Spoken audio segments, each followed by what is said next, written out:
এখন আমরা যদি বিশ্বাস করি যে আল্লাহর পক্ষ থেকে কোরআন নাজিল হয়েছে, তাহলে এটা তো মেনে নিতেই হবে যে কোরআনে যা আছে সব সত্য, তাই তো? আল্লাহ পাক কি মিথ্যা বলতে পারেন? নাউযুবিল্লাহ। এখন কোরআন এবং হাদিসের অনেক বিষয় আমরা প্রমাণ করতে সক্ষম হই আমাদের ক্ষুদ্র জ্ঞানে, আবার এমন অনেক বিষয় আছে যেগুলো আমরা আমাদের ক্ষুদ্র জ্ঞানে প্রমাণ করতে পারি না। যেমন ফেরেশতার অস্তিত্ব কি আমরা প্রমাণ করতে পেরেছি? আপনি কি ল্যাবে প্রমাণ করতে পারবেন? জিন জাতির অস্তিত্ব আমরা কি চোখে দেখে প্রমাণ করতে পারবো? কবরে আযাব দেওয়া হয়, আপনি কি এটা দেখে প্রমাণ করতে পারবেন? রূহ বা আত্মা বলে কিছু আছে আমাদের দেহের মধ্যে, এটা কি আপনি প্রমাণ করতে পেরেছেন? অনেক সময় মুমিন ব্যক্তি স্বপ্ন দেখে এবং স্বপ্নগুলো সত্য হয় কি না? এবং হাদিসে এসেছে শেষ জামানায় মুমিন ব্যক্তির স্বপ্ন কিন্তু সত্য হবে বেশি বেশি। তো এখন এই যে এমন কিছু বিষয় যেগুলো আমরা বাহ্যিক জ্ঞান দিয়ে প্রমাণ করতে পারছি না, কিন্তু আল্লাহ রাব্বুল আলামিন বলেছেন এগুলো সত্য, আমরা চোখ বন্ধ করে বিশ্বাস করি কিনা? বিশ্বাস করেন কিনা? জান্নাত দেখেছেন? জাহান্নাম দেখেছেন? না দেখে বিশ্বাস করি কিনা? ইমানের কয়টা পিলার বলেন তো দেখে ভাই? কয়টা? ছয়টা। কয়টা? আল্লাহে বিশ্বাস, ফেরেশতাগণে বিশ্বাস, নবী রাসূলগণে বিশ্বাস, আসমানি কিতাব সমূহে বিশ্বাস, পরকালের জীবনে বিশ্বাস, তাকদীর বা ভাগ্যের ভালো মন্দে বিশ্বাস। এই ছয়টার মধ্যে শুধু কোরআন এবং মুহাম্মদ সাল্লাল্লাহু আলাইহি ওয়াসাল্লামকে বাদ দিয়ে আপনি কোনোটাই দেখেন না। দেখেছেন? আল্লাহকে দেখেছেন? ফেরেশতা মণ্ডলী, আগের আসমানি কিতাবগুলো, মুহাম্মদ সাল্লাল্লাহু আলাইহি ওয়াসাল্লামকে সাহাবীরা দেখেছেন, আপনি কি দেখেছেন?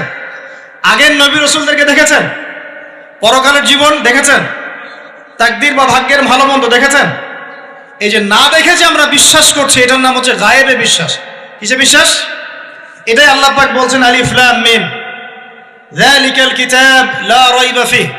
আলিফ লাম মিম, এটা এমন একটা কিতাব যেই কিতাব নিয়ে কোনো সন্দেহ সংশয় নাই। হুদাল লিল মুত্তাকিন, এই কিতাব মুত্তাকিদেরকে পথ দেখাবে। কারা মুত্তাকি? আল্লাযীনা ইউমিনুনা বিল গায়বি, যারা এই অদৃশ্যে বিশ্বাস করে। বলেন সুবহান। আল্লাহ পাকের আদেশ পালন করার নিমিত্তে, তার ইবাদত করার নিমিত্তে আমরা আল্লাহ পাকের এই আদেশগুলোকে না দেখেই বিশ্বাস করি। এখন কিছু মানুষ বলতে পারে তাহলে এগুলোর বৈজ্ঞানিক ব্যাখ্যা কি? উত্তর হচ্ছে এই যে কোরআন এবং হাদিসের সবকিছুকে বৈজ্ঞানিক ব্যাখ্যার মানদণ্ডে উত্তীর্ণ হয়ে আসতে হবে জরুরি না এটা। কারণ বিজ্ঞানের অনুসিদ্ধান্তগুলো সময়ে সময়ে বদলে যায়। আল্লাহ রাব্বুল আলামিনের বিধান কখনো বদলাবে না ইনশাআল্লাহ। কথা কি বুঝতে পারছেন? আর আল্লাহ রাব্বুল আলামিন আমাদেরকে অসীম জ্ঞান দিয়ে সৃষ্টি করেন নাই, ক্ষুদ্র জ্ঞান দিয়ে সৃষ্টি করেছে। আমরা আমাদের ক্ষুদ্র জ্ঞানে এতটুকু প্রমাণ করতে পারবো না। ভালো করে বোঝেন, আমরা আমাদের ক্ষুদ্র জ্ঞানে এতটুকু প্রমাণ করতে পারবো না যে আগামীকাল আপনার সাথে কি ঘটবে। বলতে পারবেন? কেউ পারবে? তো যে মানুষ তার সাথে আগামীকাল কি ঘটবে সেটাই বলতে পারছে না, সেই মানুষ কি আল্লাহ রাব্বুল আলামিনের এই মহাবিশ্বের অসীম জ্ঞানের অতল তলে ডুব দিতে পারবে? আমি বলছিলাম ইমানের 6 পিলার কি আপনি চোখে দেখেছেন? তারপরে বিশ্বাস করি কিনা ভাই? আচ্ছা, এখন আমরা এই জায়গায় ছিলাম যে আল্লাহ পাকের জ্ঞানটা অসীম। আল্লাহ পাকের জ্ঞান কি ভাই? আমি অসীমের একটা উদাহরণ দিয়ে বোঝাচ্ছি। মনে করেন এখানে আমরা যারা উপস্থিত আছি, আমরা সবাই জান্নাতে চলে গেলাম, মনে করেন, আল্লাহ কবুল করুন। জান্নাতে যাওয়ার পরে কি সময় শেষ হয়ে যাবে, না সময় আরো চলতে থাকবে? আচ্ছা, জান্নাতে যাওয়ার পরে 1 কোটি, 2 কোটি, 5 কোটি, 10 কোটি, 100 কোটি বছর পর এই জান্নাতীরা কি করবে, কি খাবে, কোথায় ঘুরবে, কোথায় ফিরবে, আল্লাহ রাব্বুল আলামিন এখনই সেটা জানেন। আলহামদুলিল্লাহ, বলেন আল্লাহু আকবার। আল্লাহকে চিনি একটু, আল্লাহ পাক এখনই সেটা জানেন, এই মুহূর্তে জানেন। যদি এখানে কোনো ভাই থাকেন, ফর এক্সাম্পল অমুক ভাইয়ের নাম আব্দুল্লাহ, এই ভাই মনে করেন জান্নাতে যাবেন ইনশাআল্লাহ, কথার কথা বলছি, কথার কথা। এখন তিনি জান্নাতে যাওয়ার 100 কোটি বছর পরে কোন হুরের সাথে কোথায় ঘুরে বেড়াবেন আল্লাহ পাক এখনই তা জানেন। আল্লাহ পাককে চিনতে শিখুন। আবার আমাদের মধ্যে আল্লাহ না করুক কেউ যদি জাহান্নামে যায়, সে ব্যক্তি জাহান্নামে যাওয়ার কোটি কোটি বছর পর কি আযাব ভোগ করবে আল্লাহ পাক এখনই এই মুহূর্তে সেটা জানেন। আলহামদুলিল্লাহ। এবং আগেও জানতেন। আল্লাহ পাকের কোনো শুরু নাই, আল্লাহ পাকের কোনো শেষ নাই। আল্লাহ পাকের কোনো শুরু নাই, আল্লাহ পাকের কোনো শেষ নাই। এমন নয় যে আল্লাহ পাক আমাদেরকে সৃষ্টি করে সৃষ্টিকর্তা হয়েছেন, রিজিক দাতা হয়েছেন, পালনকর্তা হয়েছেন, এমন নয়। সৃষ্টি করার আগে থেকেই আল্লাহ পাক সৃষ্টিকর্তা, পালনকর্তা, রিজিক দাতা সবকিছুই ছিলেন। বলেন আল্লাহু আকবার। আল্লাহ পাক একজন, তার কোনো শরীক নাই। আল্লাহ রাব্বুল আলামিনের জ্ঞান অসীম। এটার উদাহরণ হাদিসে দেয়া হয়েছে এভাবে যে মুসা এবং খিদির আলাইহিস সালাম নৌকায় সফর করছেন, একটা পাখি এসে নদী থেকে এক ফোঁটা পানি খেয়ে চলে গেল। তখন খিদির আলাইহিস সালাম বলছেন, হে মুসা, এই পাখিটা নদী থেকে যতটুকু পানি পান করতে পেরেছে, এই পানিটুকু হচ্ছে পুরো পৃথিবীর সমস্ত মাখলুকের জ্ঞান। আর এই পুরো নদীতে যত পানি আছে, এই সাগরে যত পানি আছে, এগুলো হলো আল্লাহ রাব্বুল আলামিনের জ্ঞান। আমি কি বুঝাতে পারছি ভাই? এখন সেই আল্লাহ রাব্বুল আলামিন যখন কোনো বিষয়কে সত্য বলবেন, সেটা সত্য কিনা? আল্লাহ পাক এখন বলছেন, আমি জিন আর মানব জাতিকে শুধু আমার ইবাদত করার জন্য সৃষ্টি করেছি। তার মানে জিন সত্য কিনা? আচ্ছা, একটু বলে দেই, মানুষের মধ্যে যেমন ভালো মন্দ আছে, জিন জাতির মধ্যেও কি আছে? ভালো মন্দ আছে। দুষ্ট জিন মানুষের ক্ষতি করার চেষ্টা করে। কি করে ভাই? এবং দিন দিন কিন্তু এর প্রভাবটা বাড়ছে। তো এখান থেকে বাঁচার জন্য কিছু প্রোটেকশন আগে বলে দেই, তারপর সামনে যাই। প্রত্যেক দিন সকালে এবং সন্ধ্যায় 3 বার করে সূরা ইখলাস পড়বেন। কুল হুয়াল্লাহু আহাদ, আল্লাহুস সামাদ, লাম ইয়ালিদ ওয়া লাম ইউলাদ ওয়া লাম ইয়াকুল লাহু কুফুয়ান আহাদ। সকালে সন্ধ্যায় কয়বার? 3 বার। আর 3 বার পড়বেন সূরা ফালাক, কুল আউযু বিরাব্বিল ফালাক, এই সূরা। আর 3 বার পড়বেন সূরা নাস, কুল আউযু বিরাব্বিন নাস। এটা প্রত্যেক ফরজ নামাজের পর একবার করে পড়বেন আয়াতুল কুরসি। আয়াতুল কুরসি কোন সূরা আছে? কত নম্বর আয়াত? মাশাআল্লাহ, 255। আল্লাহু লা ইলাহা ইল্লা হুয়াল হাইয়ুল কাইয়্যুম, এখান থেকে শেষ পর্যন্ত। আর কি করবেন? রাতের বেলা ঘুমানোর সময় পড়বেন সূরাতুল বাকারা, এর শেষের 2টা বা 3টা আয়াত। লিল্লাহি মা ফিস সামাওয়াতি ওয়া মা ফিল আরদ, এখান থেকে ফানসুরনা আলাল কওমিল কাফিরিন পর্যন্ত। নবী সাল্লাল্লাহু আলাইহি ওয়াসাল্লাম বলেছেন, রাতের বেলা কেউ যদি সূরা বাকারার শেষের এই 2টা 3টা আয়াত পড়ে ঘুমায়, সারা রাত আপনি যদি ইবাদতে থাকতেন যে নেকি পেতেন, এটা পড়ে ঘুমানোর ফলে সেই নেকি পাবেন ইনশাআল্লাহ। এখন বলেন দেখি, কতজনের সূরা বাকারার শেষের 3টা আয়াত মুখস্থ আছে? মাশাআল্লাহ। তো এখন বলেন আমাকে, আল কোরআনের আলো ঘরে ঘরে কি জ্বলবে? বলেন। শোনেন, আমার কথা রাগ করেন না। আমরা তো সবাই চাই যে আল্লাহর কোরআন আল্লাহর জমিনে প্রতিষ্ঠা লাভ করুক, চাই কি না? তাহলে সবার আগে নিজের মধ্যে কোরআন কায়েম করতে হবে। কোথায়? আগে নিজের উপর কোরআন কায়েম করুন, নিজের উপর সুন্নাহ কায়েম করুন, নিজের উপর দিন কায়েম করুন। ইনশাআল্লাহ দিন ঘরে ঘরে পৌঁছে যাবে। প্রত্যেক ঘরের মানুষ এই নিয়াত করতে পারি কি ইনশাআল্লাহ যে আমরা সবাই কোরআন পড়া শিখবো ইনশাআল্লাহ? কোরআনের বাছাই করা কিছু আয়াত অন্তত মুখস্থ করবো ইনশাআল্লাহ। পুরা কোরআন তোমাদেরকে মুখস্থ করতে বলছি না, হয়তো অনেকে পারবে না, যারা পেরেছে তারা সৌভাগ্যবান, আলহামদুলিল্লাহ। কমপক্ষে সূরা বাকারার শেষের 3টা আয়াত পারবো না ভাই? আয়াতুল কুরসি পারবো না? সূরা ফালাক, সূরা নাস, সূরা ইখলাস, সূরা কাফিরুন, সূরা হাশরের শেষের 3টা আয়াত, সূরা কাহাফ এর প্রথম 10 শেষ 10 আয়াত, সূরা কাহাফ প্রথম 10 শেষ 10 আয়াত, সূরা সাফফাত এর প্রথম 10 আয়াত, সূরা আর রহমান, সূরা ইয়াসিন, সূরা মুলক।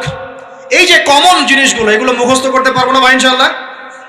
আল্লাহ পাক সবাইকে তৌফিক দান করুন, বলি আমিন। আর এখন যারা বিয়ে শাদী করেন নাই, নিয়াত করেন যে আপনাদের ঘরে যে সন্তান আসবে, আচ্ছা সন্তানের আগে বউয়ে আসে নাকি? আচ্ছা, যারা বিয়ে শাদী করেন নাই নিয়াত করেন, দিনদার, মুত্তাকি, পরহেজগার, কোরআনওয়ালা মেয়ে ছাড়া বিয়ে করার দরকার নেই। বাস বাস বাস বাস বাস।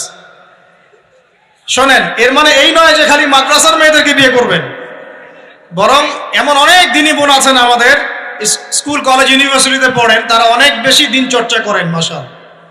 আমি বলেছি কোরআনওয়ালা, দিনদার, পর্দাশীল নারী বিয়ে করবেন। এবং দ্বিতীয় নিয়াত করেন, যে সন্তানই হবে কমপক্ষে একটা সন্তানকে হাফেজে কোরআন বানাবেন ইনশাআল্লাহ, একটা সন্তানকে আলেম বানাবেন ইনশাআল্লাহ। আপনার মেয়ে হলে সেই মেয়েকে আয়েশা রাদিয়াল্লাহু আনহার মতো বানান ইনশাআল্লাহ। আপনার ছেলে হলে আপনার ছেলেকে আবু বকর, ওমর, ওসমান, আলী রাদিয়াল্লাহু আনহুম আজমাইন তাদের আদর্শে করে তোলেন ইনশাআল্লাহ। পারা যাবে না ভাই? যখন ঘরে ঘরে কোরআনওয়ালা মানুষ তৈরি হবে না, আল্লাহর জমিনে আল্লাহর দিন এমনি প্রতিষ্ঠা হয়ে যাবে ইনশাআল্লাহ। বাতিল কোন দিক পালিয়ে যাবে ঠিক নাই? সবকিছু শেষ আছে না বলেন তো? সবকিছু শেষ আছে। নমরুদ আছে না নাই? দুনিয়াতে আছে। মানুষ তার নামও স্মরণ করে। যখন সে দুনিয়া ছিল মনে হচ্ছিল দুনিয়াটাই তার, তখন মনে হচ্ছিল কি দুনিয়াটাই নমরুদের। ফেরাউন দুনিয়া আছে না নাই? আছে। তার নামও কি মানুষ স্মরণ করে? যখন ফেরাউনের রাজত্ব ছিল, যুগ ছিল, তখন মনে হতো যে পুরো দুনিয়াটাইও। কথা বুঝতে পারছেন না? এরকম প্রত্যেক যুগে যুগে। আজ জাতির নাম শুনেছেন? আজ জাতি এই তাল গাছের সমান লম্বা চওড়া ছিল এক একজন। বিশ্বাস করছেন না? তাল গাছের সমান লম্বা চওড়া ছিল এবং পাহাড় কেটে কেটে তারা বাড়িঘর নির্মাণ করত। তাদের কাছে আল্লাহ পাক নবী হিসেবে পাঠিয়েছিলেন হুদ আলাইহিস সালামকে। কোন নবী? সূরা হুদ পড়ে দেখবেন। আপনি যদি কবিতা, সাহিত্য, ছন্দ এগুলো পছন্দ করেন তাহলে সূরা হুদ আপনার জন্য। সুবহানাল্লাহ। আপনি যদি কবিতা, সাহিত্য, ছন্দ, বালাগাত পছন্দ করেন, সূরা আর রহমান আপনার জন্য, সূরা হুদ আপনার জন্য, সূরা শুআরা এগুলো আপনার জন্য। এত চমৎকার কাব্যিক বিন্যাস আছে, কবিতার ছন্দে ছন্দে উপন্যাস ব্যাখ্যা করা হয়েছে বলে। সুবহানাল্লাহ। মানুষ তো কোরআনকে মূল্যায়ন করে না। আমি লাস্ট জুমার খুতবার একটা লেকচারে বলেছিলাম, সূরা ইউসুফ, এই যে এখন সারা বিশ্বে অর্থনীতি নিয়ে যে কত কথা হচ্ছে, অর্থনৈতিক সংকট, এইটা সেটা বলা হচ্ছে না, সবার ঘরে ঘরে এগুলো আলোচনা হয় তো, মাশাআল্লাহ। আপনি বিশ্বাস করেন সূরা ইউসুফের মাত্র 4টা আয়াতের মধ্যে আল্লাহ পাক এই পুরো বিশ্বের অর্থনৈতিক সমস্যার সমাধান দিয়ে দিয়েছেন। বলে দেব কি সমাধান? পরে বলছি। আগে আপনাদের এই পয়েন্টটা শেষ করি। ঘরে ঘরে কোরআনওয়ালা মানুষ তৈরি হবে তো ইনশাআল্লাহ। আল্লাহ কবুল করুন, বলি আমিন। কোরআনের এই বিশেষ সূরাগুলো মুখস্থ করতে পারবো তো ইনশাআল্লাহ ভাই? এগুলো নিয়মিত চর্চা করলে আপনাকে দুষ্ট জিন, জাদু, বদনজর এগুলো গ্রাস করবে না ইনশাআল্লাহ। আরেকটা বইয়ের নাম বলে দেই, বই কিনবেন। আমি যে প্রত্যেকটা লেকচারে একটা একটা করে 2টা করে বইয়ের নাম বলি, বইগুলো কিনবেন আল্লাহর রাস্তায়। আজকে শুধু একটা বইয়ের নাম বলবো না, আজকে আমি এমন একজন রাইটারের নাম বলে দিব যে রাইটারের সবগুলো বই বাসায় কিনবেন আপনারা ইনশাআল্লাহ। যদি আপনি এই রাইটারের, এই আলেমের সবগুলো বই বাসায় রাখতে পারেন এবং চর্চা করতে পারেন, ইনশাআল্লাহ আপনি সিরাতুল মুস্তাকিমেই থাকবেন ইনশাআল্লাহ। আমি আপনার জিম্মেদার হচ্ছি ইনশাআল্লাহ। যদি আপনি পথভ্রষ্ট না হয়ে যান, এই বইগুলোতে এত চমৎকার করে গাইডলাইন দেয়া আছে, আপনি ইনশাআল্লাহ সঠিক পথেই থাকবেন। নামটা বলে দিব। সবার প্রিয় আলেম, পুরো বিশ্বের, শুধু বাংলাদেশের নয়, অন্যতম একজন প্রিয় আলেম, বিদগ্ধ আলেমে দ্বীন আল্লামা মুফতি তকি উসমানী দামাত বারাকাতুহু। নাম শুনেছেন? এই নামটা শুনেছেন? আচ্ছা, তার অনেক বই আছে, প্রায় 200, 300, 400 মতো। সবগুলা বই বাসায় কিনবেন ইনশাআল্লাহ। ইবাদত নিয়ে বই আছে, মুআমালাত নিয়ে বই আছে, তাসাউফ নিয়ে বই আছে, জিকির নিয়ে বই আছে, অর্থনীতি নিয়ে বই আছে, ওয়ার্ল্ড অ্যাফেয়ার্স নিয়ে বই আছে, প্রতিটা সাবজেক্ট ধরে ধরে বই আছে। কোথায় পাবেন? এই তো অনলাইনে অনেক বুকশপ আছে না, এগুলোতে পাবেন। বাংলা বাজারে ঢাকায় পাবেন। এগুলো অনুবাদ হয়ে গেছে আলহামদুলিল্লাহ। এবং বাংলাদেশে অনেক স্টুডেন্ট আছে তার হাতে গড়া। তাদের ইলম, তাদের আমল, তাদের আখলাক দেখলে পরকালকে চেনা যায়। মাশাআল্লাহ। বই কিনতে পারবেন তো একটু ইনশাআল্লাহ? আরে ভাই, ইউনিভার্সিটির ক্যান্টিনে বসলেই তো 100 টাকা শেষ হয় আপনার। আর ক্যান্টিনে যদি বোরখাওয়ালা কাউকে নিয়ে বসেন তাহলে তো শেষ। এখন সহি প্রেম করে মানুষ। এক ভাই প্রশ্ন করেছে সেদিন, কালকেই, যে সে দিনের পথে ফিরে এসেছে কিন্তু তার গার্লফ্রেন্ডকে ভুলতে পারে না। তো বলছে, ভাই তাকে দাওয়াত দেওয়ার খাতিরে হলেও কি ফোনে কথা বলা যাবে? কি উত্তর দিব বলেন? আপনি পবিত্র হতে যাচ্ছেন কিনা? পবিত্র হতে চাচ্ছেন, পবিত্র পথে আসতে চাচ্ছেন, তাহলে অপবিত্র পথে আবার কেন ফিরে যাবেন? এগুলো কি হালাল না হারাম? আল্লাহ পাক বলেছেন, লা তাকরাবু জিনা, জিনার ধারের কাছেও যেও না, ধারের কাছেও যেও না। দেখেন, এই একই কথা আল্লাহ পাক আদম এবং হাওয়া আলাইহিস সালামকে এইরকম শব্দে বলেছিলেন, ওয়ালা তাকরাবা হাযিহি শাজারা, তোমরা এই গাছের ফল খেও না এমন নয়, তোমরা এই গাছের কাছেও যেও না। আমার কথা কি বুঝতে পারছেন? মানে এই বাঁশ অতিক্রম করে এসো না এমন নয়, এই বাঁশের কাছেও বসবো না। বুঝতে পারছেন কথা? একইভাবে আল্লাহ বলছেন ওয়ালা তাকরাবু জিনা, তোমরা জেনা করো না এমন নয়, জেনার কাছেও। ফিজিক্যাল রিলেশন তো অনেক দূরের কথা, হারাম। আপনি ফোনেও কথা বলবেন না, আল্লাহ পাক তৌফিক দান করুন। আপনি যদি পবিত্র থাকতে পারেন ইনশাআল্লাহ তাআলা আল্লাহ পাক আপনাকে আপনার উপযুক্ত পাত্রী দিবেন ইনশাআল্লাহ। আর যদি আপনি পবিত্র থাকতে না পারেন, এমন হতে পারে হয়তো আপনি পবিত্র কাউকে পান নাই, হতে পারে কি না? আচ্ছা প্রিয় ভাইয়েরা, বইটা কিনবেন, বইটার নাম, দোয়ার বইটার নাম হলো হিসনুল মুসলিম। কি নাম? হিসনুল মুসলিম। যদি কিনতে না পারেন, ওই যে প্লে স্টোরে ঢুকেন, প্লে স্টোরে ঢুকে দেখবেন যে একটা অ্যাপস আছে হিসনুল মুসলিম। এখানে যতগুলো দোয়া আছে সবগুলো দোয়া আগামী 1 বছরের মধ্যে মুখস্থ করবেন। রাজি আছেন কিনা? আর এখানে সকাল সন্ধ্যায় পড়ার জন্য কিছু দোয়া আছে, সকাল সন্ধ্যায় পড়ার। এই দোয়াগুলো আল্লাহর ওয়াস্তে মুখস্থ করবেন, পারবেন ইনশাআল্লাহ? আল্লাহ তৌফিক দান করবেন, আমিন। আর একটা আমল বলে দিব, তারপর সামনে যাব। সেটা হলো 5 ওয়াক্ত নামাজ তো পড়েন মাশাআল্লাহ, নাকি? কারা কারা নামাজ 5 ওয়াক্ত পড়েন হাত তোলেন দেখি। আলহামদুলিল্লাহ, মাশাআল্লাহ, হাত নামান। আর যারা নামাজ পড়েন না তাদেরকে আমি একটা হাদিস শোনাবো, একটা হাদিস শুনবেন। নবী সাল্লাল্লাহু আলাইহি ওয়াসাল্লাম বলেছেন, قال النبي صلى الله عليه وسلم بين العبد وبين الكفر والشرك ترك الصلاة।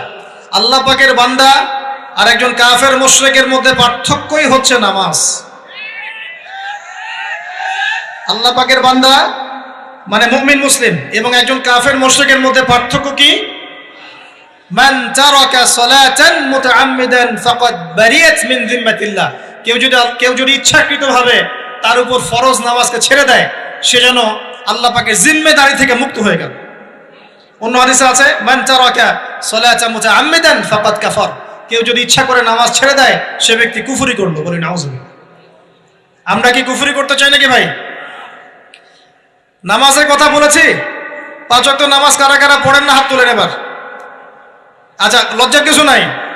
এখন আমার সাথে তওবা করেন, আমার সাথে তওবা করেন, বলেন আস্তাগফিরুল্লাহ আল্লাযী লা ইলাহা ইল্লা হুয়াল হাইয়ুল কাইয়্যুম ওয়া আতুবু ইলাইহি। আল্লাহর কাছে সাক্ষী রেখে বলেন, আল্লাহ আমি জীবনে যত রাকাত নামাজ ছেড়ে দিয়েছি এর জন্য আমাকে মাফ করে দাও। ইনশাআল্লাহ আগামী জীবনে আমি বিনা ওজরে 1 ওয়াক্ত নামাজও বাদ দিব না ইনশাআল্লাহ। রাজি আছেন ইনশাআল্লাহ? বাস এই একটা নসিহত যদি আজকে আপনারা আমল করতে পারেন, ইনশাআল্লাহ আজকের মাহফিল সফল। পারা যাবে? আর বই কিনতে বললাম, 1 নাম্বার কোন বই বলেন? হিসনুল। আর কোন আলেমের নাম বলেছে? আল্লামা, জোরে বলেন। তার অনেকগুলো বই আছে, কেনার চেষ্টা করবেন তো ইনশাআল্লাহ। আল্লাহ পাক তৌফিক ইনায়াত করুন, বলি আমিন। তাহলে আমরা সূরা যারিয়াতের 56 নম্বর আয়াতে কি শিখেছি ভাই? আল্লাহ রাব্বুল আলামিন আমাদেরকে সৃষ্টি করেছেন কেন? তার ইবাদত করার জন্য আছে। এখন আমাকে বলেন যে আল্লাহ পাকের ইবাদত করার জন্য আল্লাহ পাক এই দুনিয়াতে আমাদেরকে কত বছর সময় দিয়েছেন? বলেন দেখি, সর্বোচ্চ কত হবে? সর্বোচ্চ 60, 70, 100 হতে পারে। এই তো। আমরা কি চিরস্থায়ী থাকবো এখানে না চলে যাব? আচ্ছা, দুনিয়ার জীবনটা তাহলে কি? আল্লাহ পাক বলছেন আল্লাযী খালাকাল মাউতা ওয়াল হায়াতা লিয়াবলুয়াকুম আইয়ুকুম আহসানু আমালা। আল্লাহ পাক জীবন মৃত্যু সৃষ্টি করেছেন কেন? আল্লাহ পাক পরীক্ষা করার জন্য যে এই দুনিয়ার জীবনে আমলে কে শ্রেষ্ঠ, আমলে কে শ্রেষ্ঠ। দুনিয়ার জীবনে আসার উদ্দেশ্য পেয়েছি আল্লাহর ইবাদত করা, এখন পেলাম আল্লাহ জীবন মৃত্যু কেন সৃষ্টি করেছেন? আমলে পরীক্ষা করার জন্য যে কে শ্রেষ্ঠ হচ্ছে। আমাদের উদ্দেশ্য কি? আমাদের উদ্দেশ্য হচ্ছে পুলসিরাত পার হয়ে জান্নাতে যাওয়া। উদ্দেশ্য কি? পুলসিরাত পার হয়ে জান্নাতে যাওয়া। সূরা আলে ইমরানের 185 নম্বর আয়াতে আল্লাহ পাক বলেছেন কুল্লু নাফসিন যায়িকাতুল মাউত, প্রত্যেকটা নফস মৃত্যুর স্বাদ গ্রহণ করবে, এরপর কিয়ামতের মাঠে তাদের আজর তাদেরকে পূর্ণ মাত্রায় বুঝিয়ে দেওয়া হবে। আল্লাহ পাক বলছেন ফামান যুহজিহা আনিন নারি ওয়া উদখিলাল জান্নাতা ফাকাদ ফাজ। ওই দিন যে ব্যক্তিকে জাহান্নাম থেকে বাঁচানো হবে এবং জান্নাতে প্রবেশ করানো হবে, সেই ব্যক্তি হচ্ছে সফল। কথা ঠিক কিনা? তাহলে উদ্দেশ্য পেলাম তো, আমাদের গন্তব্য পেলাম তো। আমাদের গন্তব্য কি তাহলে? জান্নাত। এখন এই দুনিয়ার জীবনে আমরা সর্বোচ্চ হয়তো 100 বছর বাঁচবো, আল্লাহ ভালো জানেন, তাই তো? এই দুনিয়ার জীবনের এই হায়াতের সবচেয়ে ইম্পর্টেন্ট টাইমটা কোনটা বলেন? সবচেয়ে ইম্পর্টেন্ট টাইম কোনটা? যৌবন কিনা? যৌবন কাকে বলে? যৌবন কাকে বলে? কত বছর থেকে কত বছর পর্যন্ত? 20 থেকে 40, বা 15 থেকে 40, বা 20 থেকে 50, এই তো? আচ্ছা, এই বয়সের মধ্যে কারা কারা আছেন হাত তোলেন দেখি। মাশাআল্লাহ, সবাই তো দেখি এই বয়সে, হাত নামান। এখন এই বয়স সম্পর্কে আগে 2টা হাদিস শোনেন, আমার দিকে তাকান, তারপরে আমি বলছি অবস্থা কি, করণীয় কি। আমি বলেছি যুবকদেরকে কিছু নসিহত করবো আজকে, নিয়াত করেছি, ঠিক আছে ভাই? আচ্ছা, যুবকদের সম্পর্কে প্রথম হাদিস, রাসূল সাল্লাল্লাহু আলাইহি ওয়াসাল্লাম বলেছেন, কিয়ামতের মাঠে মানুষ যখন উঠবে, আমরা উঠবো কিনা? আচ্ছা, নাকি উঠবো না? যারা আগুনে পুড়ে গেছে তারা উঠবে কিনা? যারা পানিতে ডুবে গেছে, যাদের লাশও খুঁজে পাওয়া যায় নাই, উঠবে কিনা? উঠবে। আচ্ছা, যখন মানুষ উঠবে তখন তাকে 5টা প্রশ্ন করা হবে। কয়টা ভাই? এই 5টা প্রশ্নের আগে সে তার পা সামনেও ফেলতে পারবে না, পিছনেও ফেলতে পারবে না। আমরা কি একটু চিন্তা করতে পারছি কত ভয়ঙ্কর হবে বিষয়টা? এই সামান্য গরমে আমাদের অবস্থা খারাপ, সূর্য সেদিন সামনে নিচে, আর মানুষ উঠে দাঁড়িয়ে আছে, তাদেরকে 5টা প্রশ্ন করা হবে। যতক্ষণ পর্যন্ত প্রশ্নের উত্তর দিতে পারছে না, সামনেও যেতে পারবে না, পিছনেও আসতে পারবে না, পা নড়াতে পারবে না। 1, তোমার পুরো জীবনটা তুমি কোন কাজে ব্যয় করেছো? উত্তর কি রেডি আছে আমাদের কাছে? আমরা কি বলতে পারবো, হে আল্লাহ, আমরা আমাদের পুরো জীবন তোমার ইবাদত করে কাটিয়েছি?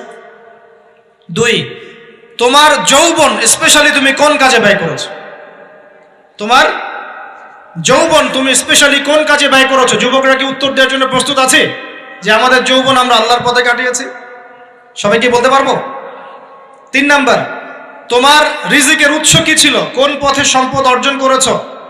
4 নাম্বার, কোন পথে সম্পদ ব্যয় করেছো? কোন কোন খাতে সম্পদ ব্যয় করেছো? আমরা কি আমাদের আয় এবং ব্যয়ের হিসাব দেওয়ার জন্য প্রস্তুত? 5, তোমাকে আমি যে জ্ঞান দিয়েছিলাম সেই জ্ঞান অনুযায়ী আমল করেছো কিনা? আল্লাহ পাক আমাকে আপনাদের সবাইকে তৌফিক দান করুন, জানা অনুযায়ী আমল করার তৌফিক দান করুন। এই 5টা প্রশ্নের মধ্যে যৌবনকাল ইম্পর্টেন্ট কিনা ভাই? গুরুত্বপূর্ণ কিনা? মাথায় রাখি। সামনে একটা হাদিস শুনুন, রাসূল সাল্লাল্লাহু আলাইহি সাল্লাম বলছেন, এই কিয়ামতের মাঠেই 7 শ্রেণীর মানুষকে আল্লাহ পাক বিশেষ মেহমানদারির ব্যবস্থা করবেন, আরশের ছায়ায় ছায়া দিবেন ইনশাআল্লাহ। কোথায় ছায়া দিবেন? ওই দিন এই ছায়া ছাড়া অন্য কোনো ছায়া থাকবে না। নবী সাল্লাল্লাহু আলাইহি ওয়াসাল্লাম বলছেন, তার মধ্যে প্রথম শ্রেণী হচ্ছে ইমামুন আদিল, ন্যায়পরায়ণ শাসক। ন্যায়পরায়ণ, আচ্ছা, ন্যায়পরায়ণ শাসকের একটা এক্সাম্পল দেই। মক্কার জাহেলি যুগে সাহাবীরা ঈমান নিয়ে এসেছেন, বাস তাদের উপর নির্মম নির্যাতন শুরু হয়ে গেছে, আবু জেহেল, আবু লাহাব, উতবা, শায়বা। তখন সাহাবীরা আল্লাহ রাসূলের কাছে এসে বলছেন, ইয়া রাসূলুল্লাহ, আপনি একটু বদদোয়া করেন, তাদের উপর বদদোয়া করেন, আমরা তো আর পারছি না। নবী সাল্লাল্লাহু আলাইহি ওয়াসাল্লাম বললেন, তোমরা মক্কা থেকে হিজরত করে হাবাসায় চলে যাও। কোথায়?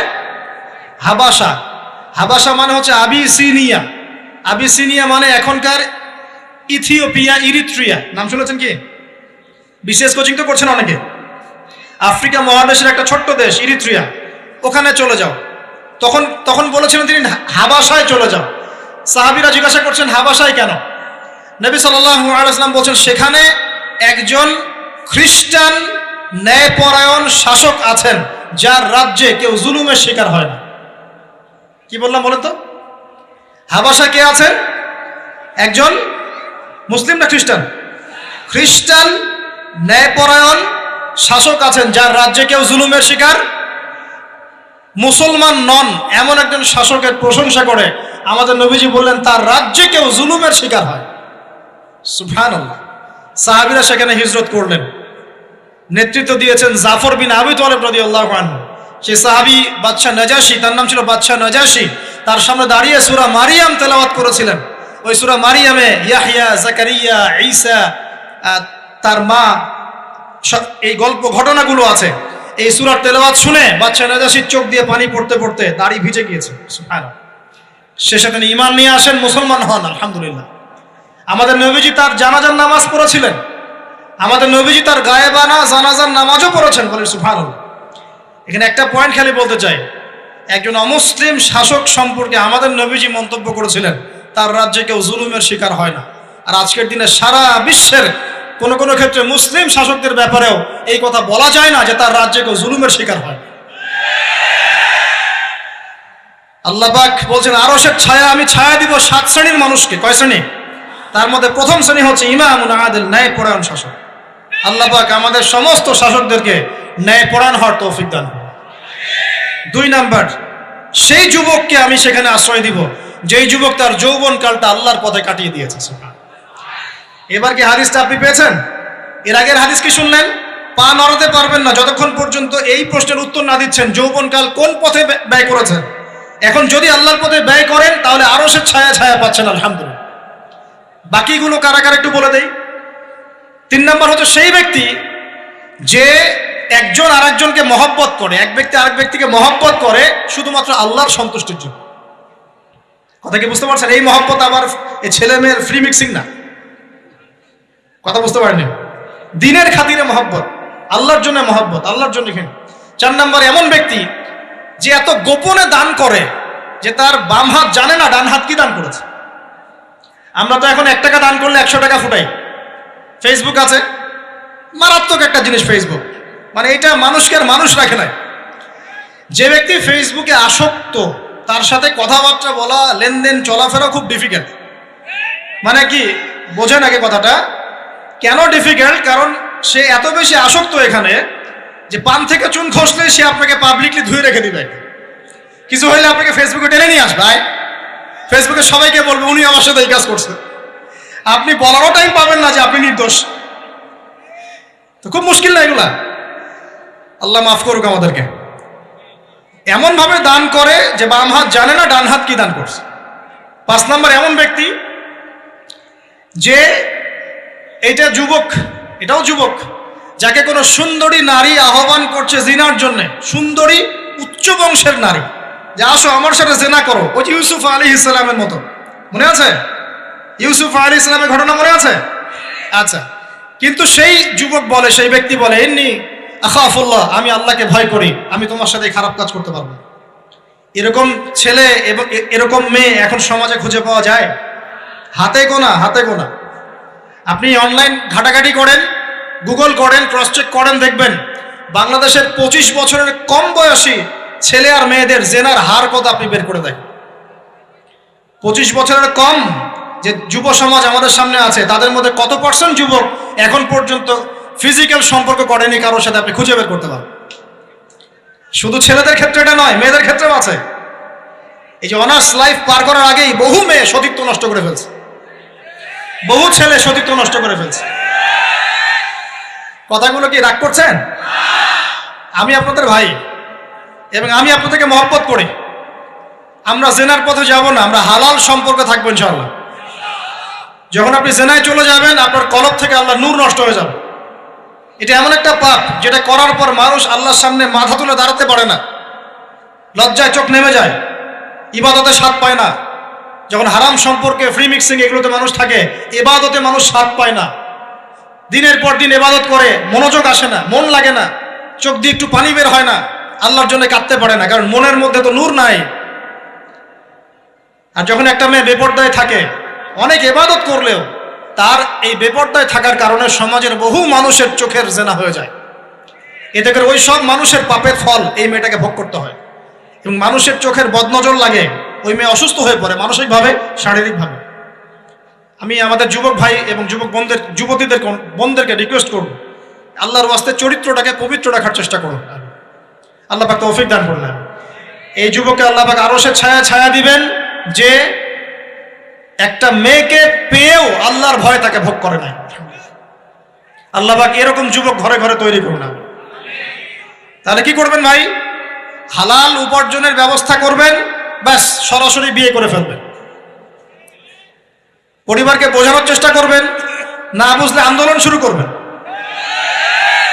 যে আমি জেনা করতে চাই না, আমি বিয়ে করতে চাই, বিয়ে আমার দেওয়ানি লাগবো, এরকম। ব্যাস তারপর দেখবেন বাপ মা কেমন করে বিয়ে না দেয়। আল্লাহ সাহায্য করবে ইনশাআল্লাহ। আল্লাহ আমাদের যুবক ভাইদেরকে চরিত্র হেফাজত করার স্বার্থে বিয়েকে সহজ করে দিন। আমি আবার কাউরে নিয়ে পালায় যায় না, ওই কাজ করতে যায় না কিন্তু আবার, ঠিক আছে? কারণ এভাবে কোর্টে গিয়েও যদি একটা মেয়ে বিয়ে করে, এই বিয়ের জায়েজ না জায়েজ নিয়ে অনেক কথা আছে।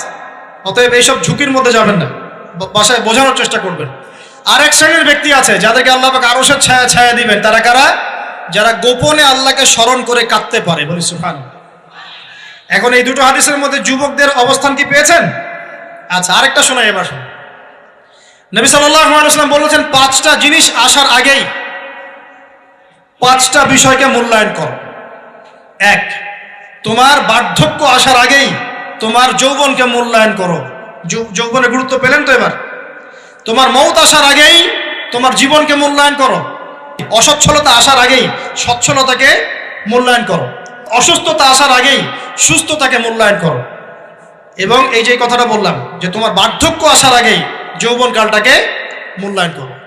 এই হাদিসগুলোর মধ্যে আমরা সংক্ষিপ্ত পরিসরে যৌবনকালের গুরুত্ব পাচ্ছি কিনা ভাই? এখন এই যৌবনকালটা আমাদের কাটানো উচিত আল্লাহ পাকের ইবাদতের মধ্য দিয়ে। এই যৌবনকালটা আমাদের কাটানো উচিত কয়েকটা বিষয়ের মধ্য দিয়ে। তার মধ্যে আমি 10টা পয়েন্ট আপনাকে বলবো। কয়টা ভাই?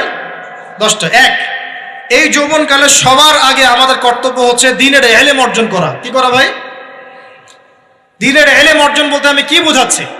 দ্বীনি ইলম অর্জন বলতে আপনাকে আমি বোঝাচ্ছি যে কমপক্ষে কোরআনটুকু তেলাওয়াত করতে শিখুন, হাদিসগুলো পড়তে শিখুন, ইসলামী বইপত্র পড়াশোনা করুন, পাশাপাশি জেনারেল সাবজেক্টগুলো পড়াশোনা করুন। এদিকে আপনি এগিয়ে যান, এদিকেও এগিয়ে যান, দুই দিকে আগাতে থাকেন। এর পাশাপাশি বরেণ্য ওলামায়ে কেরামদের সোহবতে থাকার চেষ্টা করেন। যারা রিনাউন্ড এবং বরেণ্য ওলামায়ে কেরাম, তাদের সোহবতে থাকার চেষ্টা করেন। ইলম অর্জনের অনেক ধাপ আছে। শুরু করেন কোরআন তেলাওয়াত দিয়ে, তারপরে আস্তে আস্তে হাদিসে যান, কোরআনের তাফসিরে যান, ইতিহাস পড়েন, ইসলামের ইতিহাস পড়েন, ইসলামিক অর্থনীতি পড়েন, রাসূলের জীবনী সিরাত পড়ে দেখেন, ইসলামিক ফিখের বইগুলো পড়ে দেখেন। আস্তে আস্তে গ্র্যাজুয়ালি আপনি সামনে যাবেন। এই সিলেবাসটা আপনি কোত্থেকে পাবেন?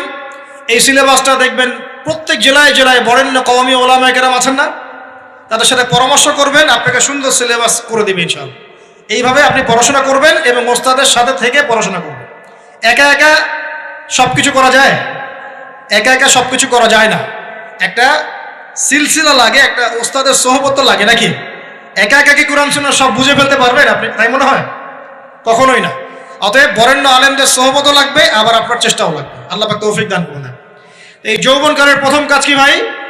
ইলম অর্জন করা। 2 নাম্বার, এই যৌবনকালে আমরা যে পরিমাণ ফিজিক্যালি ফিট থাকি, শরীরে শক্তি থাকে, উদ্যম থাকে, আমাদের বয়সটা 40-50 হয়ে গেলে সেটা থাকবে না। থাকবে? অতএব এই যৌবনকালে বেশি বেশি ইবাদত করতে থাকেন। আল্লাহ পাক তৌফিক দান করুন। এই যৌবনকালে 5 ওয়াক্ত নামাজ তো পড়বেনই, এর পাশাপাশি নফল নামাজগুলো পড়ার চেষ্টা করবেন। এর পাশাপাশি আপনি চেষ্টা করবেন তাহাজ্জুদের ওয়াক্তে একটু নামাজ পড়ার জন্য, কমপক্ষে 2 রাকাত, কমপক্ষে 2 রাকাত, অ্যাটলিস্ট 2 রাকাত নামাজ তাহাজ্জুদের সময় পড়ার চেষ্টা করি। আল্লাহ আমাকে তৌফিক দেখ, আপনাদের সবাইকে তৌফিক দান করুন। ওই সময় আপনি যে দোয়াই করবেন আল্লাহর কাছে কবুল হবে ইনশাআল্লাহ। যে দোয়াই করবেন আল্লাহ কবুল করবেন ইনশাআল্লাহ। যদি আপনার রিজিকটা কি হয়? হালাল হয়। হারাম রিজিক দিয়ে ইবাদত কবুল হয়? হারাম রিজিকের দোয়া কবুল হয়? কবুল হয় না। 3 নাম্বার, এই যৌবনকালে আমরা রাসূলের সুন্নতের উপর বেশি আমল করবো ইনশাআল্লাহ। করা যাবে ইনশাআল্লাহ? তাহলে নিয়াত করতে পারি যে ইনশাআল্লাহ চেহারাগুলো পরিবর্তন হবে। চেহারা পরিবর্তন মানে কি? হ্যাঁ, রাখা যাবে না? এখনো গজায় নাই। প্রত্যেক সপ্তাহে আপনাকে নবীর সুন্নতের উপর এরকম করে কুরবানি এবং জবাই করতে কে বলেছে? নবী সাল্লাল্লাহু আলাইহি ওয়াসাল্লামের সুন্নতকে জবাই করাটা কি ভালো কাজ? হ্যাঁ বলেন তো। আমরা তো এমন অনেক নাপিত ভাইদেরকে চিনি যারা এই ধরনের বক্তব্যগুলো শুনে আলহামদুলিল্লাহ জীবন পরিবর্তন করেছেন। তার দোকানে লিখে দিয়েছেন এখানে চুল কাটা হয়, দাড়ি শেভ করা হয় না। খুশি হন নাই? মুসলিমদের কথা বলছি, অমুসলিমদেরকে নিয়ে আমাদের চিন্তা নাই তো? চিন্তা আছে। একটা কথা মনে রাখবেন, একটু কথাটা মনের কান দিয়ে শোনেন। দাড়ি হচ্ছে একমাত্র ভিজিবল সুন্নত। দাড়ি হচ্ছে একমাত্র ভিজিবল সুন্নত। ভিজিবল মানে কি? যা দেখা যায়। দাড়ি একমাত্র ভিজিবল সুন্নত, দৃশ্যমান সুন্নত, যেটা নিয়ে আপনি আমি কবরে যাবো ইনশাআল্লাহ। আর কোন সাইন দেখে বোঝার বুদ্ধি নাই এই ব্যক্তি কত বড় মুসলিম, কত বড় সুন্নতের পাবন ছিল। খালি কপালের সেজদার দাগ আর চেহারার দাড়ি বাকি থাকবে। কথা বুঝতে পারছেন ভাই? নিয়াত করা যায় একটু দাড়ি ছেড়ে দিব, নাকি দাড়ি রাখলে চাকরি পাবেন না? দাড়ি রাখলে মেয়ে দিবে না নাকি? তো যে মেয়ে দাড়ি রাখলে বিয়ে করতে চায় না তাকে বিয়ে করারও দরকার নাই। আর দাড়ি রাখলে যে চাকরি আপনাকে ছাড়তে হবে চাকরিও করার দরকার নেই।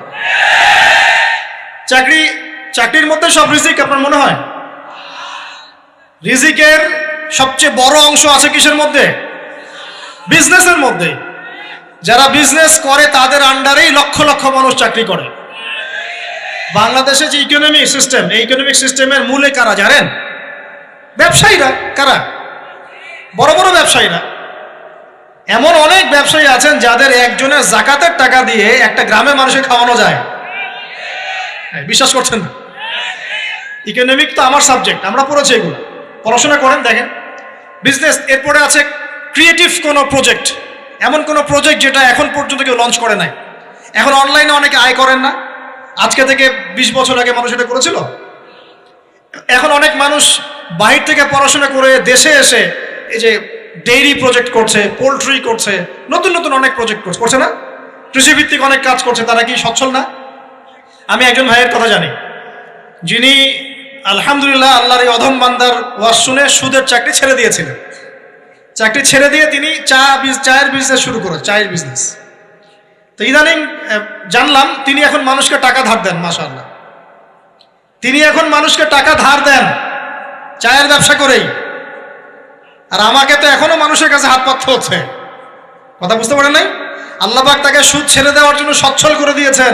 এই ওসিলা দিয়েই তিনি সচ্ছল হয়েছেন আলহামদুলিল্লাহ। রিজিক কার হাতে? এটা বিশ্বাস করেন, রিজিক আল্লাহর হাতেই। আল্লাহ পাক চাইলে আপনাকে বেহিসাব রিজিক দিবেন ইনশাআল্লাহ। অতএব সুন্নতকে বিসর্জন দিয়ে নয়, সুন্নতে থাকেন, আল্লাহ পথ খুলে দিবেন ইনশাআল্লাহ। আল্লাহ পাক তৌফিক দান করুন। যুবক ভাইদেরকে বলছিলাম, তাহলে প্রথম কাজ আমাদের ইলম অর্জন করা, তারপরে কি ভাই?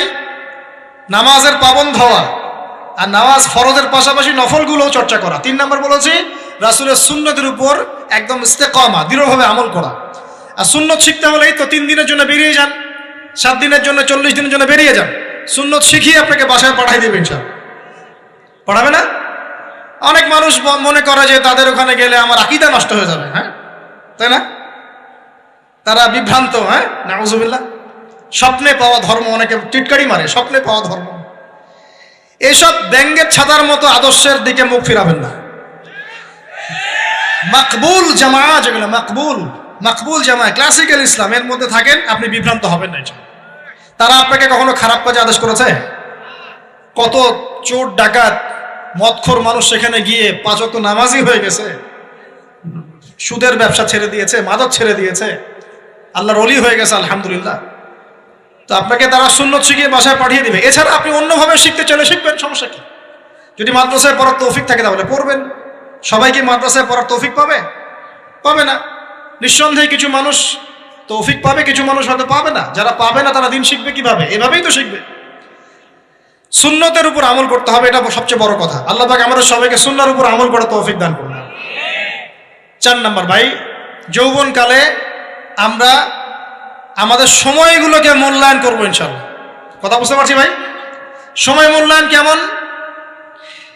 আপনার দিন রাতের একটা রুটিন থাকবে, এলোমেলো লাইফ লিড করবেন না। এই যে আমরা, আল্লাহ মাফ করুক, আমরা এখন 3টায় 2টায় 4টায় ঘুমাই, 12টা 1টা 2টায় উঠি, নাউজুবিল্লাহ। এতে করে কি আমাদের রুটিন লাইফটা ঠিক আছে? আমাদের খাওয়ার ঠিক নাই, আমাদের ঘুমের ঠিক নাই, আমাদের মানে খাবারের যে অভ্যাস, খাদ্যাভ্যাসও ঠিক নাই। আমরা একটু খেলাধুলা আগে করতাম, সেটাও এখন করি না। সারাদিন ফোন নিয়ে বসে থাকি, আর এই যে ইউটিউব ফেসবুকে বসে থাকি। গোল হয়ে বসে লুডো খেলে। গোল হয়ে কি করে? লুডো খেলে, অনলাইনে গেমস খেলে, অনলাইনে পাবজি খেলে, ফ্রি ফায়ার খেলে। আগে তো তাও ছেলে পেলে একটু ফুটবল খেলতো, ক্রিকেট খেলতো, আমরাও তো খেলেছি। ওই সময় তাও আলহামদুলিল্লাহ আমাদের ফিজিক্যাল ফিটনেস অনেক ভালো ছিল। এখন ওগুলো বাদ দিয়ে যে মানুষ পর্নোগ্রাফি দেখছে, লুডো খেলছে, পাবজি খেলছে, ফ্রি ফায়ার খেলছে, সারাদিন অনলাইনে বসে অথর্বর মতো বসে আছে, এটা কি ভালো হচ্ছে? এজন্য অ্যাটলিস্ট ফজরের নামাজ পড়ে জিকির আজগার করে পড়াশোনা করে আধা ঘন্টা 1 ঘন্টা একটু খেলাধুলা করলে কি সমস্যা? একটু ফুটবল খেলেন, দৌড়াদৌড়ি করেন, জগিং করেন, একটু ব্যায়াম করেন, আল্লাহ পাক আপনাদের যৌবনে বরকত দান করুন, আমিন। এই কাজগুলো করতে হবে কিনা? ভালো না খারাপ? করেন। আর নিয়মতান্ত্রিক লাইফ লিড করবো আমরা, নিয়মতান্ত্রিক। আমার জীবনে একটা রুটিন থাকবে, এই রুটিনের বাইরে যাব না। পড়াশোনার রুটিন থাকবে, খেলার বা এক্সারসাইজ রুটিন থাকবে, খাওয়া দাওয়ার রুটিন থাকবে, দাওয়ার রুটিন থাকবে, আমি আলেম ওলামাদের কাছে যাবো, এই রুটিন থাকবে। একটা রুটিন লাইফ লিড করবেন, এলোমেলো জীবন যাপন করবেন না। আল্লাহ পাক আমাকে তৌফিক দান করুন, আপনাদের সবাইকে তৌফিক দান করুন। কয়টা বলেছি ভাই? বলেন। 6 নাম্বার, যৌবনকালে সবচেয়ে বেশি বেঁচে থাকবো নারীর ফিতনা থেকে। কি থেকে ভাই? যৌবনকালে সবচেয়ে বেশি বেঁচে থাকবো কি থেকে? একটা হাদিস বলি, নবী সাল্লাল্লাহু আলাইহি ওয়াসাল্লাম বলেছেন, মা তারাকতু বা'দি ফিতনাতান আদার আলা রিজালি মিনান নিসা। আমি আমার পরে, নবীজি বলছেন, আমি আমার পরে পুরুষদের জন্য নারীদের চেয়ে ভয়ঙ্কর কোনো ফিতনা রেখে যাই নাই। কেমন ফিতনা? আপনি একটু অনেস্টলি বলেন তো দেখি, যে আমরা যারা পর্নোগ্রাফিতে টুকটাক আসক্ত বা এ ধরনের অনলাইনে বা অফলাইনে এ ধরনের হারাম সম্পর্কের সাথে আছি, মন থেকে কি আপনি ফিল করেন যে আল্লাহ আপনার সাথে আছেন? বলেন তো দেখি, অনেস্টলি বলেন। আপনি যখন নামাজ পড়ে বাসায় ফিরে যান, ফিরে যেতে যেতে যদি আপনার চোখে খারাপ কিছু পড়ে, আপনার মনের নূরটা নষ্ট হয়, আপনি বুঝতে পারেন না? বুঝতে পারেন না? যখন আপনি এরকম হারাম কোনো সম্পর্কে আছেন, নাউজুবিল্লাহ, আপনার মনটা যে শক্ত হয়ে গেছে, আপনি বুঝতে পারেন না?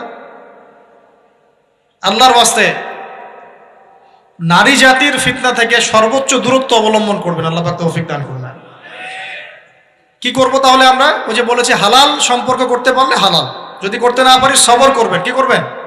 সবর করবেন, ভালো কাজে ব্যস্ত থাকবেন, বেশি বেশি রোজা রাখবেন। কি করবেন?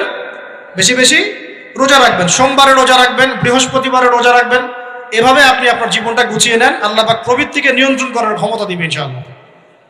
এরপরেও যদি ভুল হয়ে যায়, হতে পারে এই যুগটা ফিতনার যুগ, চরম ফিতনার যুগ। যদি কোনো ভুল হয়ে যায়, খবরদার আপনি হতাশ হবেন না। ভুল হয়ে গেলে কখনো হতাশ হবেন না। হতাশা শয়তানের পক্ষ থেকে আসে, কখনো হতাশ হবেন না। দেন ওযু করে জায়নামাজে দাঁড়িয়ে 2 রাকাত নামাজ পড়ে আল্লাহকে বলবেন, আল্লাহ আমার ভুল হয়ে গেছে, আমাকে মাফ করে দাও। পারা যাবে ইনশাআল্লাহ। জীবনে কখনো হতাশ হবেন না। জীবনে যাই হয়ে যাক না কেন, কখনো হতাশ হবেন না। মনে রাখবেন, আল্লাহ আপনার রব, আল্লাহ আপনার সাথে আছেন ইনশাআল্লাহ। অতএব নারীর ফিতনা থেকে নিজেকে বাঁচিয়ে রাখার চেষ্টা করুন, আল্লাহ পাক তৌফিক ইনায়াত করুন। 7 নাম্বারটা হচ্ছে, এই সমাজ আপনাকে যেভাবে শেখায়, কিভাবে শেখায়? এই যে স্কুল, কলেজ, ইউনিভার্সিটি, চাকরি, বিয়ে, সন্তান প্রতিপালন, আর তারপর ইন্না লিল্লাহি ওয়া ইন্না ইলাইহি রাজিউন, এই তো শেখায় নাকি? সবসময় মনে রাখবেন যে আল্লাহ রাব্বুল আলামিনের পরিকল্পনাই আপনার উপরে সবচেয়ে বেশি অগ্রাধিকার যোগ্য, সমাজের পরিকল্পনা নয়। পরিবার আপনাকে চাপ দিচ্ছে, চাকরি পাস না, পড়াশোনা করিস না, হ্যাঁ পড়াশোনায় কেন তুই 80 নাম্বার পাইলি না, কেন চান্স পেলি না, কবে চাকরি পাবি, কবে আমাদেরকে দেখবি, খাওয়াবি, পড়াবি, এই যে চাপগুলো চারপাশ থেকে আসে কিনা? অনেক যুবক দেখা যায় মাদকাসক্ত হয়, অনেকে দেখা যায় আত্মহত্যা করছে ইদানিং, করছে কিনা ভাই? এই শব্দটা থেকে আমি এই পয়েন্টটা আজকে লিখেছিলাম যে ভুলেও আল্লাহর প্রতি বিশ্বাস এবং তাওয়াক্কুল হারাবেন না। সমাজ যেভাবে শেখায়, সমাজ চারপাশে যে চাপ আপনাকে দিচ্ছে, এই চাপে নিজে গা ভাসিয়ে দিবেন না। আপনি আল্লাহর কাছে দোয়া করবেন, আল্লাহর কাছে পথ চেয়ে নেবেন এবং আল্লাহর প্রতি তাওয়াক্কুল ভরসা করবেন। কখনো আত্মহত্যার পথ বেছে নেবেন। কি হয়েছে? 80 নাম্বার পান নাই তো কি হয়েছে? আপনি চেষ্টা করেছেন কিন্তু চান্স পান নাই তো কি হয়েছে? চেষ্টা তো করেছেন আপনি চেষ্টা করেছেন, ইউনিভার্সিটিতে চান্সের জন্য আপনি চান্স পাই নাই, চেষ্টা করেছেন না আপনি? বাস, চেষ্টা করেছেন, পাই নাই, তাকদিরে ছিল পাই নাই, বাস। আমি আমার চেষ্টা করেছি। কখনোই আত্মহত্যার পথ বেছে নেবেন না। আর আমরা পিতা মাতাদেরকে রিকোয়েস্ট করব, কোনো অবস্থাতেই সন্তানকে এত বেশি চাপ দিবেন না যে সন্তানটার এই কোমরটাই ভেঙে চলবে। এই সমস্যাগুলো দিন দিন বাড়ছে সমাজের মধ্যে। কেন এত চাপ দিচ্ছেন? তার প্রতিভা কোথায় খুঁজে বের করুন। তাকে জোর করে কেন টেনে লম্বা করার চেষ্টা করছেন? আমাদের সমাজে বাচ্চা হয়ে গেলেই তার পিঠে একটা সিল মেরে দেয়, হয় ডাক্তার না হলে ইঞ্জিনিয়ার। কেন? এর বাইরে কোনো প্রফেশন নাই? আমার সন্তানকে হয় ঢাকা বিশ্ববিদ্যালয়ে চান্স পেতে হবে, না হলে বুয়েটে, না হলে এখানে। এর বাইরে আর কোথাও পড়ারই জায়গা নাই।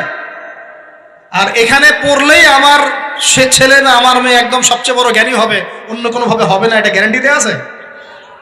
যারা সভ্যতা বিনির্মাণ করেছেন তারা কয়জন বড় বড় ডিগ্রি সার্টিফিকেট পেয়েছেন খুঁজে বের করে দেখেন, দেখেন খুঁজে বের করে।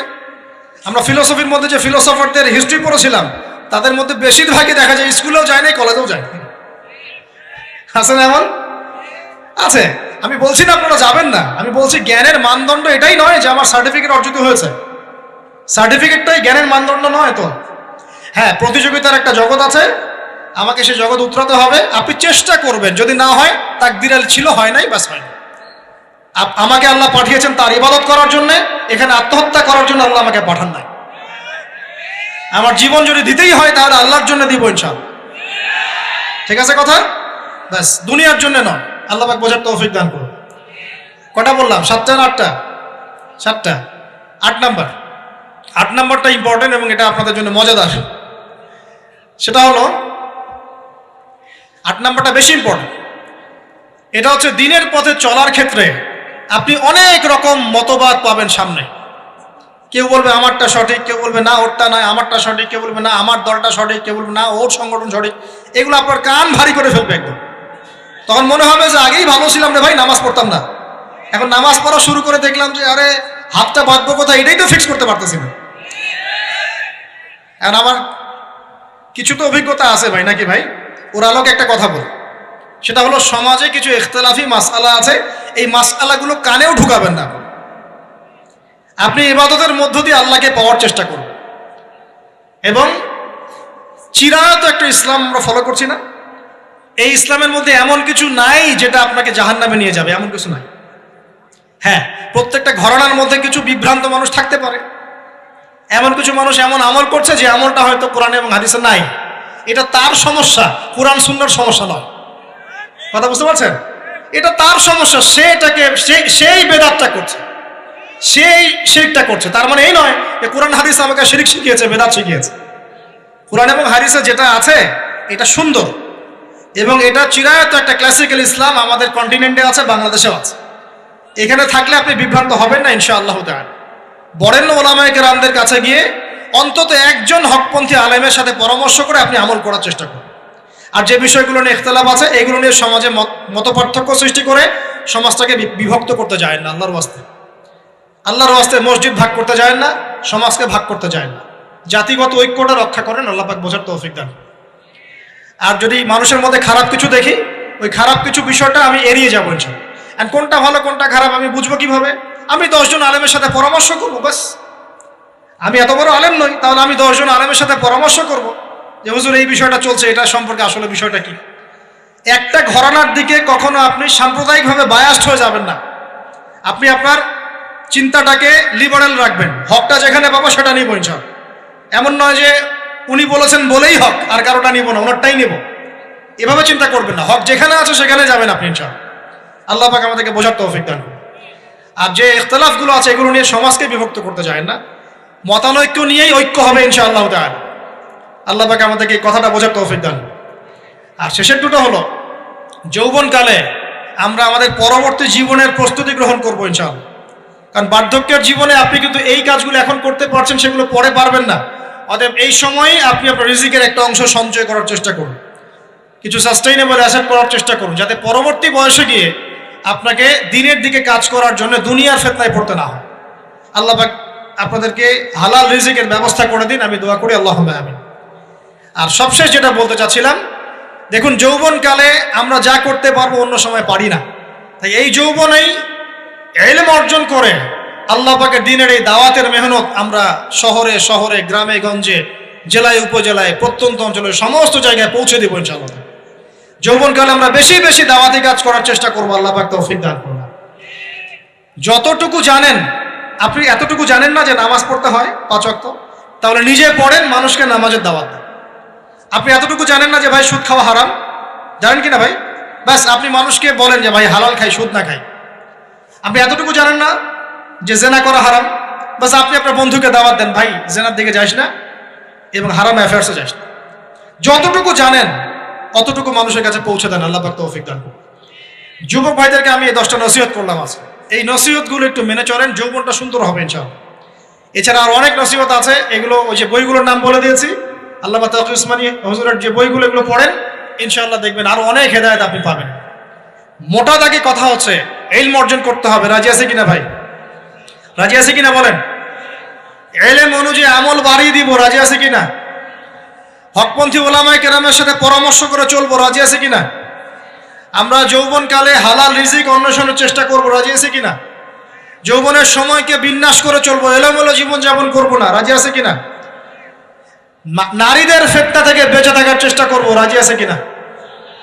আগামী দিনের জন্য, ইসলামকে এগিয়ে নেওয়ার জন্য দাওয়াতের মেহনত করব। রাজি আছে কিনা? আচ্ছা, এখন আসেন, এগুলো আমাদের করণীয় ছিল, আমাদের যুবকরা এখন করছে কি সেটা শুনুন। আমাদের যুবকরা এখন কিশোর গ্যাং করছে। কিশোর গ্যাং কি করছে? আপনাদের পরিবারের কর্তা যারা আছেন তাদেরকে আমি একটু রিকোয়েস্ট করবো, আপনার সন্তানের দিকে খেয়াল রাখেন। আপনার সন্তানকে যত ছোট মনে করছেন, আপনার সন্তান এখন এত ছোট নয়। কিশোর বয়সে সে এমন পাপও করে ফেলেছে যা আপনি এখনো করেন নাই। কিশোর বয়সে এমন এমন পাপ করা তার শেষ যা আপনি এখনো চিন্তাও করতে পারেন না। অতএব সন্তানকে শুধু গায়ে গতরে বড় করলে হয় না। আমরা যে সন্তানকে মানুষ করার জন্য নিজের ঘাম ঝেড়ে দিচ্ছি, মানুষ করার অর্থ হচ্ছে ওর আত্মাটাকে গড়ে তোলা, দেহটাকে গড়ে তোলা নয়, তার আত্মাটাকে গড়ে তুলুন।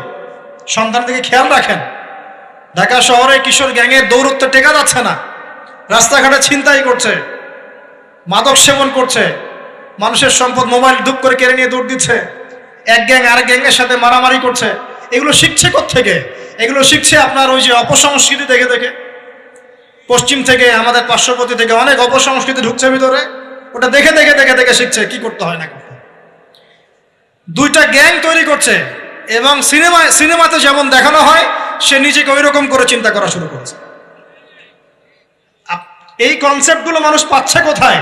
নাটক সিনেমা থেকে পাচ্ছে। একটা দল ক্রিয়েট করেছে, সে সেই দলের নেতা হয়েছে, আরেক দল তাকে মারতে আসছে, সে আবার তাকে মারতে যাচ্ছে। এই যে জিনিসগুলো, এগুলো নাটক সিনেমায় দেখানো হচ্ছে না এখন? যুবকরা শিখছে কোত্থেকে এগুলা? বাংলাদেশের মেয়েদেরকে একসময় শেখানো হয়েছে তুমি সুন্দর না, তুমি কি না, তাদের মনে ঢোকান তুমি সুন্দর না, আরো সুন্দর হতে চাও, আরো সুন্দর হতে চাও, এই ক্রিম মাখো সুন্দর হয়ে যাও। এই একটা কনসেপ্ট ঢুকিয়ে দিছে মাথায়, তুমি সুন্দর না, তোমাকে আরো সুন্দর হতে হবে। আল্লাহ তোমাকে যে সৌন্দর্য দিয়েছেন এটা যথেষ্ট না, অন্যরা আরো অনেক বেশি সুন্দর, তুমি সুন্দর না, এই ক্রিম মাখো সুন্দর হবে। এই করতে করতে করতে ক্রিমের ব্যবসা শুরু হলো। বাণিজ্য, সবকিছুর পিছনে কি থাকে? বাণিজ্য, আর কিচ্ছু না। তারপর শুরু হলো যে পার্লার, অমুক ক্রিম তমুক ক্রিম, অমুক সোনো, এই সেই, বাস মেয়েরা পাগল হয়ে গেল। ব্যাস নতুন নতুন আমরা আমাদের সংস্কৃতি ধারণ করে যে কাপড় চোপড়গুলো পরি, কিছু মানুষ শেখালো এর চেয়ে এই ফ্যাশনটা ভালো, এটা পরো। ব্যাস ঈদে ঈদে নতুন নতুন ফ্যাশন আসা শুরু করলো। আর পাঞ্জাবি পায়জামা পরা তো আমাদের বাপদাদাদেরই সুন্নত, এটা বাঙালিদেরই সুন্নত। সব বাদ দিয়ে এখন আমরা কি শুরু করেছি দেখেন তো। তো এগুলো কিন্তু মিডিয়া দিয়ে আপনাদেরকে ঢোকানো হয়, মিডিয়া থ্রু দিয়ে। আমরা দেখছি এখন যুবকরা, বহু যুবক মাদকাসক্ত হয়ে যাচ্ছেন, হচ্ছেন কিনা? কিসের এত হতাশা ভাই? কি হয়েছে? আপনার গার্লফ্রেন্ড আপনাকে ছেড়ে চলে গেছে? তা গেছে না হয়তো, কি হয়েছে ভাই? কি হয়েছে? গার্লফ্রেন্ড ছেড়ে চলে গেছে তো কি হয়েছে? আল্লাহ পাকের জমিনে কি মেয়ের অভাব নাকি? 40 জন নারীর দায়িত্ব একটা ছেলেকে নিতে হবে শেষ জামানায়, মানে মা, বোন, ফুপু, খালা, স্ত্রী, এই সব মিলে 40 জন কাঁধে উঠে যাবে। এখন ঘরে ঘরে মেয়েদের সংখ্যা বাড়ছে না? নবীজি বলেছেন শেষ জামানায় মেয়েদের সংখ্যা বাড়বে, ছেলেদের সংখ্যা কমবে। কমছে কিনা ছেলেদের সংখ্যা? এখন হয়তো এভারেজ 100, 104, পরে দেখবেন আরো বেড়ে গেছে। শুধু আমেরিকার হিস্ট্রি ঘেটে দেখেন, ওখানে ছেলে মেয়ের অনুপাতটা কেমন। কমছে সব জায়গাতে, আরো সামনে কমবে। তো একজন গার্লফ্রেন্ড আপনাকে ছেলে চলে গেছে, ব্যাস জীবনটা উৎসর্গ করে দিতে হবে তার জন্য? এখন কি ফেন্সিডিল, গাঁজা, ইয়াবা এগুলো সেবন করতে হবে? আপনাকে কে সৃষ্টি করেছেন ভাই? কি উদ্দেশ্যে? প্রথমে কি একটা বলেছে, কি উদ্দেশ্যে? আমাকে আল্লাহ পাঠিয়েছেন দুনিয়াতে নামাজ পড়তে, রোজা রাখতে, দিনের প্রচার করতে, দিনের জ্ঞান অর্জন করতে, এই তো। তা আমি একজন মেয়ের জন্য জীবন নষ্ট করে দিব কেন? আমি তাহলে আল্লাহর কাছে কি মুখ দেখাবো আর নবীর কাছে কি মুখ দেখাবো? ওখানে গিয়ে বলবো আল্লাহ আমি আমার অমুক প্রেমিকার জন্য আশেক হয়ে একদম জীবন দিয়ে দিয়েছি, আত্মহত্যা করেছি? গেছে ভাই, যাইতে দেন। যে ব্যক্তি আপনার অবস্থানকে মূল্যায়ন করে নাই সে আপনার যোগ্য ছিল না। এখন আপনি কি করবেন? নিজের অবস্থান উন্নত করেন, আপনার পিছনে লাইন ধরে ঘুরবে ইনশাআল্লাহ। এটাই বাস্তবতা। দুনিয়া খুব খারাপ জিনিস। মানুষ মানুষের অবস্থানকে মূল্যায়ন করে, মানুষ মানুষের অবস্থানকেই মূল্যায়ন করে, কিন্তু আল্লাহ রাব্বুল আলামিন আপনাকে সর্বাবস্থায় ভালোবাসেন। আলহামদুলিল্লাহ। এই যে আমরা এখন অনেক পাপ করছি না, আল্লাহকে আমাদেরকে আযাব দিয়ে ধ্বংস করে দিয়েছেন। আল্লাহ পাক এখনো আমাদেরকে ভালোবাসেন, রহম করেন, অপেক্ষায় আল্লাহ পাক অপেক্ষা করছেন কখন তওবা করবে, আমি তওবা কবুল করব। এই কখন আমার বান্দা খালি একবার বলে আস্তাগফিরুল্লাহ, আল্লাহ পাক সাথে সাথে মাফ করে দেবেন। আর সেই আল্লাহকে ভুলে আপনি কার পিছনে ছুটছেন? আমরা কিন্তু নিয়াত করতে পারি ভাই যে আমরা যারা ওয়াজ শুনলাম জীবনে কোনোদিন সিগারেটে হাত দিব না ইনশাআল্লাহ। রাজি আছি ভাই? অন্য বড় বড় জিনিস তো বহুত দূরের কথা। আচ্ছা, অনেকে রাজি হয় নাই কেন? আপনারা কি অলরেডি আসক্ত? আমি অনেক ভাইকে দেখেছি মাশাআল্লাহ ইফতার খুলেই একদম বেনসন টানা শুরু করে। হ্যাঁ, এটা যে হারাম আপনাদের কেউ ওয়াজ করে শোনায় নাই? এটাকে কি মনে করেন আপনারা, হারাম না হালাল? কেউ বলেছে মাকরু, নাকি মাকরু ফতোয়া দিয়েছে? মাকরুহ শব্দের অর্থ জানেন আপনি? মাকরুহ শব্দের অর্থ কি একটু শোনেন। সূরা বনী ইসরাইল খুলবেন। কোন সূরা? সূরা বনী ইসরাইল। আল্লাহ পাক বলছেন আমি বনু ইসরাইলকে এই কাজগুলো করতে নিষেধ করেছি। কোন কোন কাজ? জেনা করো না, জেনার ধার কাছে যেও না, এতিমের মাল আত্মসাৎ করো না, শিরিক করো না ইত্যাদি। যারা আলেম আছেন তারা আমার কথা বুঝবেন। এই কাজগুলোর পরে আল্লাহ পাক বলছেন যে এই প্রত্যেকটা কাজ আল্লাহর কাছে মাকরুহ, অপছন্দের। কিসের? অপছন্দ। তাহলে এটাকে আপনি সহজ মনে করছেন? নিয়াত করি আল্লাহ পাকের সন্তুষ্টির জন্য আমরা কোনোদিনও মাদকের সাথে সম্পৃক্ত হব না ইনশাআল্লাহ। আর বিশ্বাস করেন, শুধুমাত্র মাদকদ্রব্য নিয়ন্ত্রণ অধিদপ্তর এই আইন কানুন এগুলো দিয়ে, জরিমানা দিয়ে মানুষকে মাদক ছাড়ানো যাচ্ছে না, যাবে না। কেন যাবে না এটা আপনারা খুব ভালো করেই জানেন, আমি বলতে চাচ্ছি না। অনেক সময় মাদক বিরোধী কনসার্ট করে মানুষ, মাদক বিরোধী কনসার্টে ওঠার আগে এক বোতল ডাইল খেয়ে আসে আগে। এগুলো কি বাস্তব কথা বলছি না অবাস্তব কথা বলছি? আমাদের যুবক ভাইরা কোশ্চিন কালেও মাদকের ধার কাছে যাবেন না ইনশাআল্লাহ। একটা হাদিস খালি মনে রাখেন, এই হাদিসটা মনে রাখেন। নবী সাল্লাল্লাহু আলাইহি ওয়াসাল্লাম বলেছেন কেউ যদি মাদকদ্রব্য সেবন করে তার 40 দিনের নামাজ কবুল হবে না। সিগারেট একটা খেয়েছি, 40 দিন নামাজ নাই। এরপর যদি সে তওবা করে আল্লাহ মাফ করে দিবে। আবার যদি মাদক খায় আবার 40 দিন কবুল হবে। যদি আবার তওবা করে আল্লাহ মাফ করে দিবে। আবারও যদি খায় আবারও 40 দিন কবুল হবে না। আবারও তওবা করলে আল্লাহ আবার মাফ করে দিবে। চতুর্থবার সে যদি মাদক খায়, আল্লাহ রাসূল সাল্লাল্লাহু আলাইহি ওয়াসাল্লাম বলছেন আল্লাহ পাক কিয়ামতের মাঠে তাকে তিনাতুল খাবাল পান করাবেন। কি পান করাবেন? তিনাতুল খাবাল। সাহাবীরা বললেন ইয়া রাসূলুল্লাহ এটা কি? তিনাতুল খাবাল কি? নবী সাল্লাল্লাহু আলাইহি ওয়াসাল্লাম বলছেন এটা হচ্ছে জাহান্নামীদেরকে আযাব দেওয়ার পর তাদের রক্ত মাংসের যে পুঁজ বের হবে, এই যে ড্রিঙ্কস, জাহান্নামের হার্ড ড্রিঙ্কস, এই ড্রিঙ্কসের নাম হলো তিনাতুল খাবাল। আল্লাহ পাক আমাদের সবাইকে মাদক থেকে বাঁচিয়ে রাখুন। হতাশা মাদক দিয়ে দূর হয় না। হতাশা দূর হবে, বলে দিব, 3টা জিনিস, মাত্র 3টা। কয়টা ভাই? 1, 5 ওয়াক্ত নামাজ। এক কি? নামাজে আপনি ওযু করে সিজদা দেন, ইনশাআল্লাহ আপনার মনে প্রশান্তি না আসলে আমাকে এসে বলেন যে আসে না। চোখের পানি, মনের আবেগ যা আছে আপনার ভিতরে, কষ্ট, দুঃখ, যন্ত্রণা সব আল্লাহকে ঢেলে দিবেন ইনশাআল্লাহ। নিজের আবেগ ধরে রাখবেন এখানে, আপনি আল্লাহর জন্য ঢেলে দিবেন। মানুষকে আবেগ দেখা কি লাভ? মানুষ আপনার চোখের পানির মর্ম বুঝবে? মানুষ কি মানুষের চোখের পানির মর্ম বুঝে? আপনার পিতা যদি মারা যায় আমার কাছে এসে দোয়া চান, কান্নাকাটি করে, আমি দোয়া করতে পারবো কিন্তু আমি কিন্তু আপনার ফিলিংসটা বুঝতে পারবো না। আপনার অনুভূতি কে বুঝতে পারবেন? আল্লাহ পাক আপনার ঘাড়ের রগের চেয়েও কাছে আছে। সুবহান আল্লাহ পাক ঘাড়ের রগের চেয়ে কাছে আছে। গতকালকে বাংলাদেশের একজন বরেণ্য আলেমের সাথে একটা কনফারেন্সে ছিলাম। উনি বলছিলেন যে এক ব্যক্তি, এটা শোনেন, এক ব্যক্তি খুব তার শখ যে তিনি সাহাবীদের মতো নামাজ পড়া শিখবেন। কথা বুঝতে পারছেন? সাহাবীদের মতো নামাজ শিখবেন। তো একজন বরেণ্য আলেমের কাছে এসেছেন, এসে বলছেন যে আমাকে সাহাবীদের মতো নামাজ শিখিয়ে দেন। তখন সেই আলেম আরেকজন আলেমের সন্ধান দিয়েছেন যে তুমি তার কাছে যাও, তিনি শেখাবেন। তো সেই ব্যক্তি একটু অবাক হয়েছেন, কারণ যাকে প্রশ্ন করেছিলেন তিনি অনেক বড় মুহাদ্দিস, আর যার কাছে পাঠানো হচ্ছে তিনি অত বড় মুহাদ্দিস নন, কিন্তু আবেদ, আমল করেন। তাকে গিয়ে বলছেন উনি আমাকে পাঠিয়েছেন সাহাবীওয়ালা নামাজ শিখিয়ে দেন। তখন তিনি বলছেন ঠিক আছে, সুন্দর করে ওযু করে আসো, সুন্দর করে ওযু করে আসো। ওযু করার সময় খালি খেয়াল রাখবা যে আমি ওযু করছি শুধু আল্লাহর সন্তুষ্টির জন্য। কি খেয়াল রাখবেন?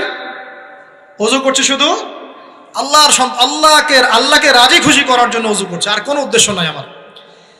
ওযু করতে যাচ্ছে, তিনি আবার বলছেন দাঁড়াও, শুধু আল্লাহকে রাজি খুশি করার জন্য ওযু করো। আবার শুরু করছেন, আবার বলছেন শোনো, শুধু আল্লাহকে রাজি খুশি করার জন্য ওযু করো। এভাবে বলতেই আছেন, নামাজে দাঁড়িয়েছেন, দাঁড়ানোর আগে বলছেন শোনো, শুধু আল্লাহকে রাজি খুশি করার জন্য নামাজ পড়ো।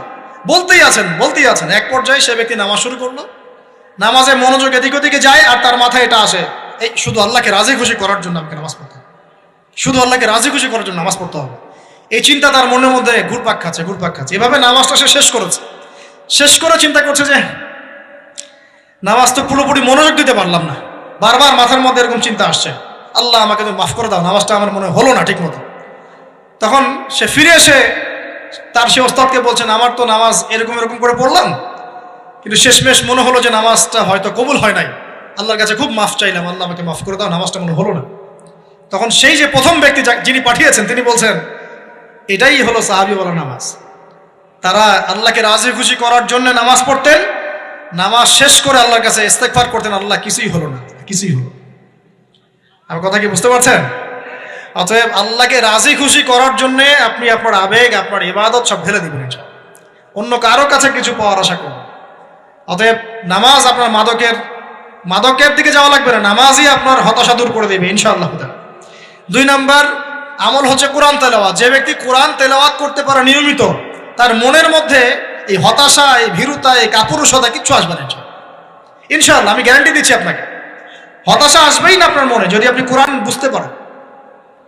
কোরআনের একটা আয়াত নিয়ে কোনো সময় দেখা যায় 2-3 ঘন্টা সময় পার হয়ে যাচ্ছে, আয়াতটা ছেড়ে সামনে যেতে পারছি না।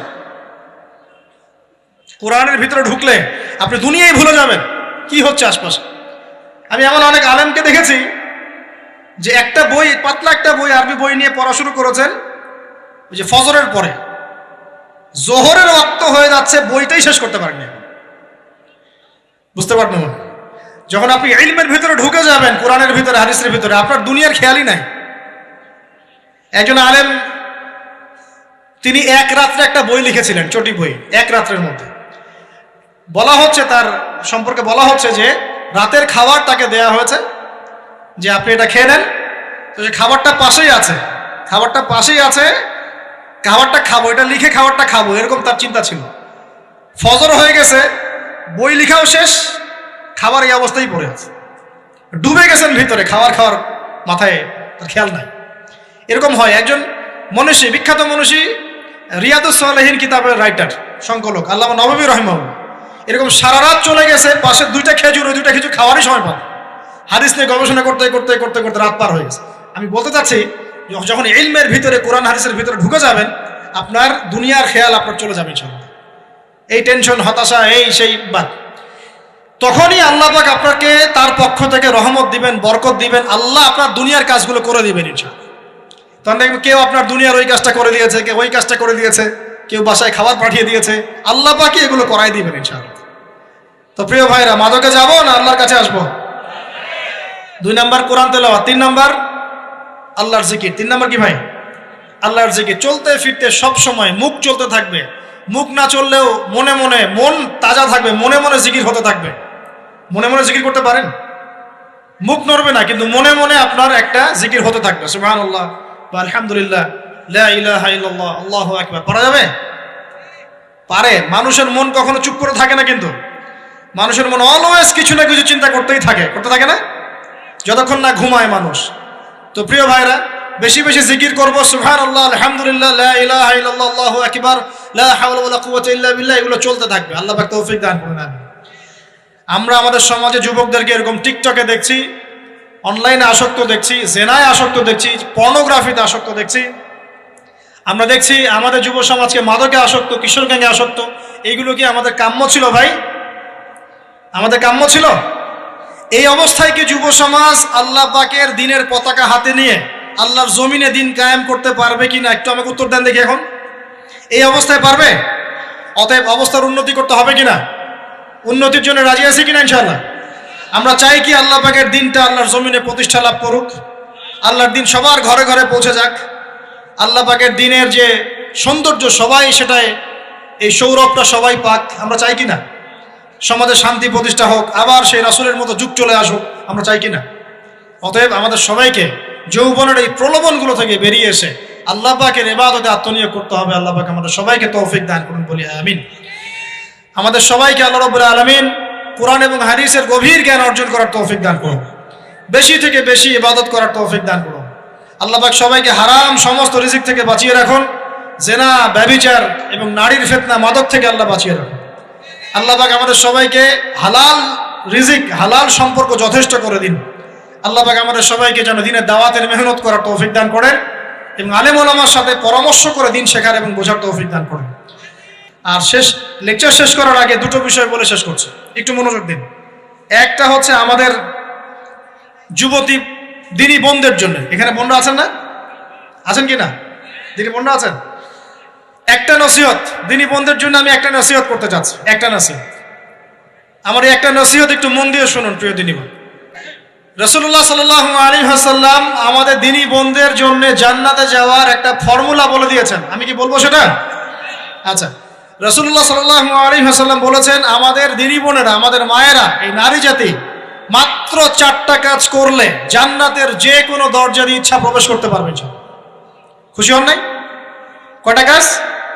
মাত্র 4টা। এক, যদি আমাদের দিনী বোনেরা 5 ওয়াক্ত নামাজটা ওয়াক্ত মতো পড়ে, আল্লাহ পাক তৌফিক দান করুন, বলি আমিন। 2 নাম্বার, যদি তারা রমাদান মাসের রোজাটাকে ঠিক মতো আদায় করতে পারে। 1 নাম্বার 5 ওয়াক্ত নামাজ ঠিকঠাক আদায় করা, 2 নাম্বার রমজান মাসে সওম রাখা, 3 নাম্বার তাদের লজ্জাস্থানের হেফাজত করা, মানে শরঈ পর্দা মেনটেন করা, শরঈ পর্দা মেনটেন করা। এবং আমি বলে দেই, চেহারাটা আপনাদের পর্দার অন্তর্ভুক্ত।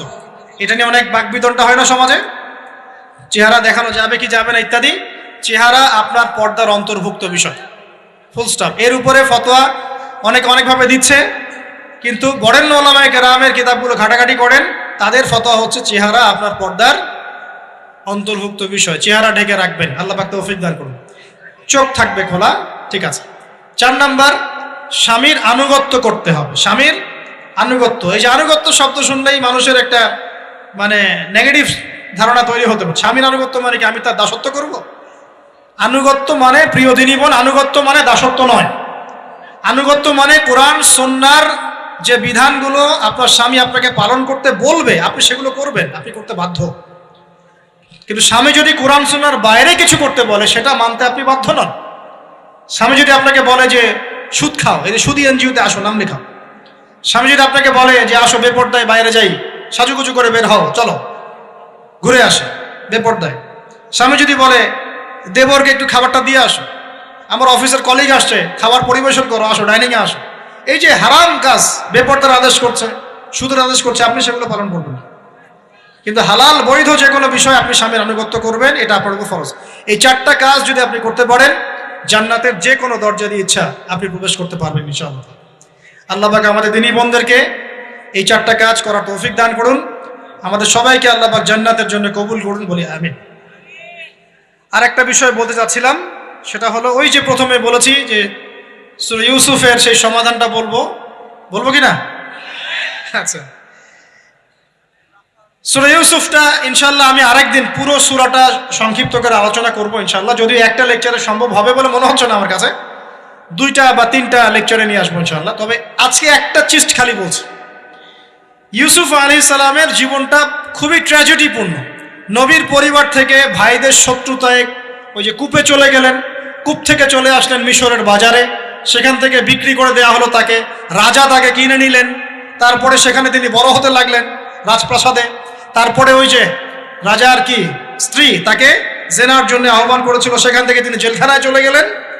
আবার জেলখানা থেকে আবার মিশরের খাদ্য মন্ত্রণালয়ের দায়িত্ব পেলেন। তারপরে তিনি মিশরের শাসকের দায়িত্ব পেয়ে গেছেন, তাই তো? আচ্ছা, এর মধ্যে একটা জায়গা খালি বলবো আজকে আপনাদের। টপিকটা কি দিবা তোমরা? টপিকটা হচ্ছে চলমান বৈশ্বিক অর্থনৈতিক সংকটে ইউসুফ আলাইহিস সালামের সমাধান। মনে থাকবে? চলমান এই বৈশ্বিক অর্থনৈতিক সংকটে ইউসুফ আলাইহিস সালামের সমাধান কি ছিল? ইউসুফ আলাইহিস সালাম জেলখানায়। কোথায় বলেন তো? জেলখানায়। তখন দুজন ব্যক্তি তাকে বলছে, ইউসুফ, আমরা দুজন দুটো স্বপ্ন দেখেছি, তুমি কি স্বপ্নের ব্যাখ্যা দিতে পারবে? আমরা তোমাকে সত্যবাদী বলে মনে করি। ইউসুফ আলাইহিস সালাম বলছেন, খাবার আসার আগেই তোমাদেরকে স্বপ্নের ব্যাখ্যা দিয়ে দেব। একজন বলছে, আমি দেখলাম আমার মাথায় রুটি রাখা আছে আর পাখি এসে রুটির থেকে খেয়ে ফেলছে। আমার কথা বুঝতে পারছেন কিনা ভাই? আচ্ছা, দুই নাম্বার, দ্বিতীয় ব্যক্তি বলছে, আমি দেখলাম আমি শরাব পান করাচ্ছি আমার মনিবকে। কথা বুঝতে পারছেন? এখন ইউসুফ আলাইহিস সালাম বলছেন, তুমি যে শরাব পান করাচ্ছ মনিবকে, তোমাকে অতি সত্বর মুক্তি দেওয়া হবে ইনশাআল্লাহ। আর যার মাথার উপর থেকে রুটি খেয়ে নেওয়া হচ্ছে তাকে শুলদণ্ড দেওয়া হবে, মৃত্যুদণ্ড দেওয়া হবে। কি বললেন? একজনকে দেওয়া হবে মৃত্যুদণ্ড, একজন কি হবে? ছাড়া পাবে। আর যাকে মনে হলো যে এই ছাড়া পাবে, ইউসুফ আলাইহিস সালাম বললেন, তুমি যখন ছাড়া পাবে তোমার মনিবের কাছে, মালিকের কাছে আমার কথা বলো, আমার কথা আলোচনা করো। কিন্তু শয়তান তাকে ভুলিয়ে দিল, সে আর কথা বলতে পারল না। আরো কয়েক বছর চলে গেল, ইউসুফ আলাইহিস সালাম তখনও জেলেই আছে। একদিন এই রাজা স্বপ্ন দেখলেন। কি স্বপ্ন দেখলেন? যে 7টা পাতলা পাতলা গাভী, মোটা মোটা 7টা গাভীকে খেয়ে ফেলছে। 7টা কি গাভী? জীর্ণ শীর্ণ গাভী, 7টা মোটা তাজা গাভীকে খেয়ে ফেলছে। আর দেখলেন 7টা সবুজ শীষ। শীষ বোঝেন কিনা? এই ধানের শীষ না, আবার সবুজ শীষ। আর দেখছেন এই যে শীষ মরে গেলে যেমন দেখায় না একটা রং, এরকম শীষ। তো এখন রাজা খুব চিন্তিত হয়ে পড়লেন যে আসলে এই স্বপ্নের কি ব্যাখ্যা। তিনি সবাইকে ডেকে বললেন, স্বপ্নের ব্যাখ্যা কি তোমরা জানো? তখন রাজ্য পরিষদের এই যে এমপি মন্ত্রী যারা আছে তারা বলছে, না, এটা কি স্বপ্ন, আর আহলাম, এটা একটা বাজে স্বপ্ন, উদ্ভট স্বপ্ন, আমরা এটার মানে জানি না। আমরা হলো তাই তো বলতাম নাকি ভাই? কিন্তু ওই ব্যক্তি স্মরণ হয়ে গেল যে ছাড়া পেয়েছে, আরে ইউসুফ তো স্বপ্নের ব্যাখ্যা দিতে পারে। দৌড়ে গেলেন তিনি জেলখানায়। ইউসুফ আইয়ুহা সিদ্দিক, হে সত্যবাদী নবী ইউসুফ, আমাকে কি এই স্বপ্নের ব্যাখ্যা বলতে পারবেন? 7টা জীর্ণ শীর্ণ গাভী 7টা মোটা তাজা গাভীকে খেয়ে ফেলছে। ইউসুফ আলাইহিস সালাম এই স্বপ্ন শুনে বললেন, ইউসুফ আলাইহিস সালাম শুধু স্বপ্নের ব্যাখ্যাই দিলেন না, বরং এই স্বপ্ন যে সত্য এটা তিনি বিশ্বাসও করলেন। এই স্বপ্ন একটা সমস্যাকে নির্দেশ করছে এটাও বুঝে ফেললেন। এই সমস্যার সমাধানও তিনি দিয়ে দিলেন। বলেন সুবহানাল্লাহ। আমার কথা বলছেন, ইউসুফ আলাইহিস সালাম স্বপ্নের ব্যাখ্যা দিচ্ছেন না, বরং স্বপ্নটা যে সত্য তিনি মেনে নিচ্ছেন এবং এই স্বপ্নের ফলে একটা সামনে খারাপ সময় আসতে যাচ্ছে এটা তিনি বিশ্বাস করছেন এবং এর সমাধান তিনি জাতিকে দিচ্ছেন। ইউসুফ আলাইহিস সালাম বলছেন, তোমাদের সামনে 7 বছর দুর্ভিক্ষ হবে। কি হবে বলেন? 7 বছর। সারা বিশ্বের অর্থনৈতিক প্রেক্ষাপট একটু বিবেচনা করেন তো, যে আমরা একটা খারাপ সময় টিকে যাচ্ছি না আস্তে আস্তে, এবং নীরব একটা দুর্ভিক্ষ সারা ওয়ার্ল্ডে চলছে না? করোনার সময় ছিল, ওই সময় একটা সমস্যা ছিল, ইউক্রেন রাশিয়ার ইস্যু ছিল, আরো অনেক ইস্যু আছে, শুধু এগুলো ইস্যু নয়। অপচয় ইস্যু আছে, দুর্নীতি ইস্যু আছে, জুলুম আছে, তারপরে যে পারমাণবিক ক্ষেত্রগুলো আছে, বড় বড় পরাশক্তিদের চাপ আছে, অনেক ব্যাপার আছে, রিজার্ভ কমে যাওয়া, অনেক বিষয় আছে। সারা বিশ্ব একটা অর্থনৈতিক মন্দা দেখছে কিনা? ইউসুফ আলাইহিস সালাম বললেন, 7 বছর তোমাদের এখানে প্রচুর ফসল ফলবে। এটা 7টা সবুজ শীষ, প্রচুর ফসল ফলবে তোমাদের এই অঞ্চলের মধ্যে। তোমরা একটা কাজ করো, তোমরা ওই 7 বছরের ফসলের যতটুকু অংশ তোমাদের না খেলে নয়, অতটুকু দিয়ে তোমরা তোমাদের জনগণের চাহিদা পূরণ করো, আর বেশি অংশটাকে রিজার্ভ করে রেখে দিও। আমার কথা বুঝতে পারছেন? ইউসুফ আলাইহিস সালাম বলছেন না যে স্বপ্নটা সত্য, তিনি সমাধান দিচ্ছেন উল্টা। এটা তো হবে সামনে, স্বপ্ন সত্য মিথ্যা তো দূরের কথা, এটা সামনে হতে যাচ্ছে। 7 বছর তোমরা প্রচুর ফসল ফলাবে, এই ফসলের একটা বড় অংশ রিজার্ভ করে রেখে দিও, আর বাকি অংশটা দিয়ে তোমরা জনগণের চাহিদা পূরণ করো। মানে অপচয় করা যাবে না, যাবে কোনো সম্পদ অপচয় করা যাবে না। এরপর তোমাদের সামনে আসবে 7টা বছর দুর্ভিক্ষের বছর, আকাশ বৃষ্টি বন্ধ করে দেবে। আকাশ কি করবে? বৃষ্টি বন্ধ করে দেবে। তার মানে ওই 7 বছর আমরা কিভাবে চলবো তাহলে? এই যে রিজার্ভ করেছি, এই রিজার্ভ বা সঞ্চিত সম্পদ দিয়ে আমরা 7 বছর চলবো। এরপরে আল্লাহ রাব্বুল আলামিন 8ম বছরে আকাশ থেকে বৃষ্টি বর্ষণ করবেন, আবার ফসল ফলবে। কথা কি বুঝতে পারছেন? এই ব্যাখ্যা অন্যরা দিতে পারলো না, ইউসুফ আলাইহিস সালাম দিতে পারলেন। এই ব্যক্তি দৌড়ে গিয়ে রাজাকে বলল, এই হলো স্বপ্নের ব্যাখ্যা। রাজা ইউসুফ এই স্বপ্নের ব্যাখ্যা দিয়েছেন। রাজা কত বিচক্ষণ ছিলেন, রাজা সত্য মিথ্যা চিনতেন। তিনি বুঝতেন যে আসলেই সত্য কাকে বলে, মিথ্যা কাকে বলে। এই আমার এমপি মন্ত্রীরা শোনো, তোমরা কেউ সমাধান দিতে পারো নাই, ইউসুফ সমাধান দিয়েছে। ইউসুফকে আমার কাছে নিয়ে আসো, আমি তাকে আমার কাছে নিকটে আসন দিব, বলেন সুবহানাল্লাহ। এবার ইউসুফ আলাইহিস সালামকে ডেকে তিনি সম্মানিত করলেন।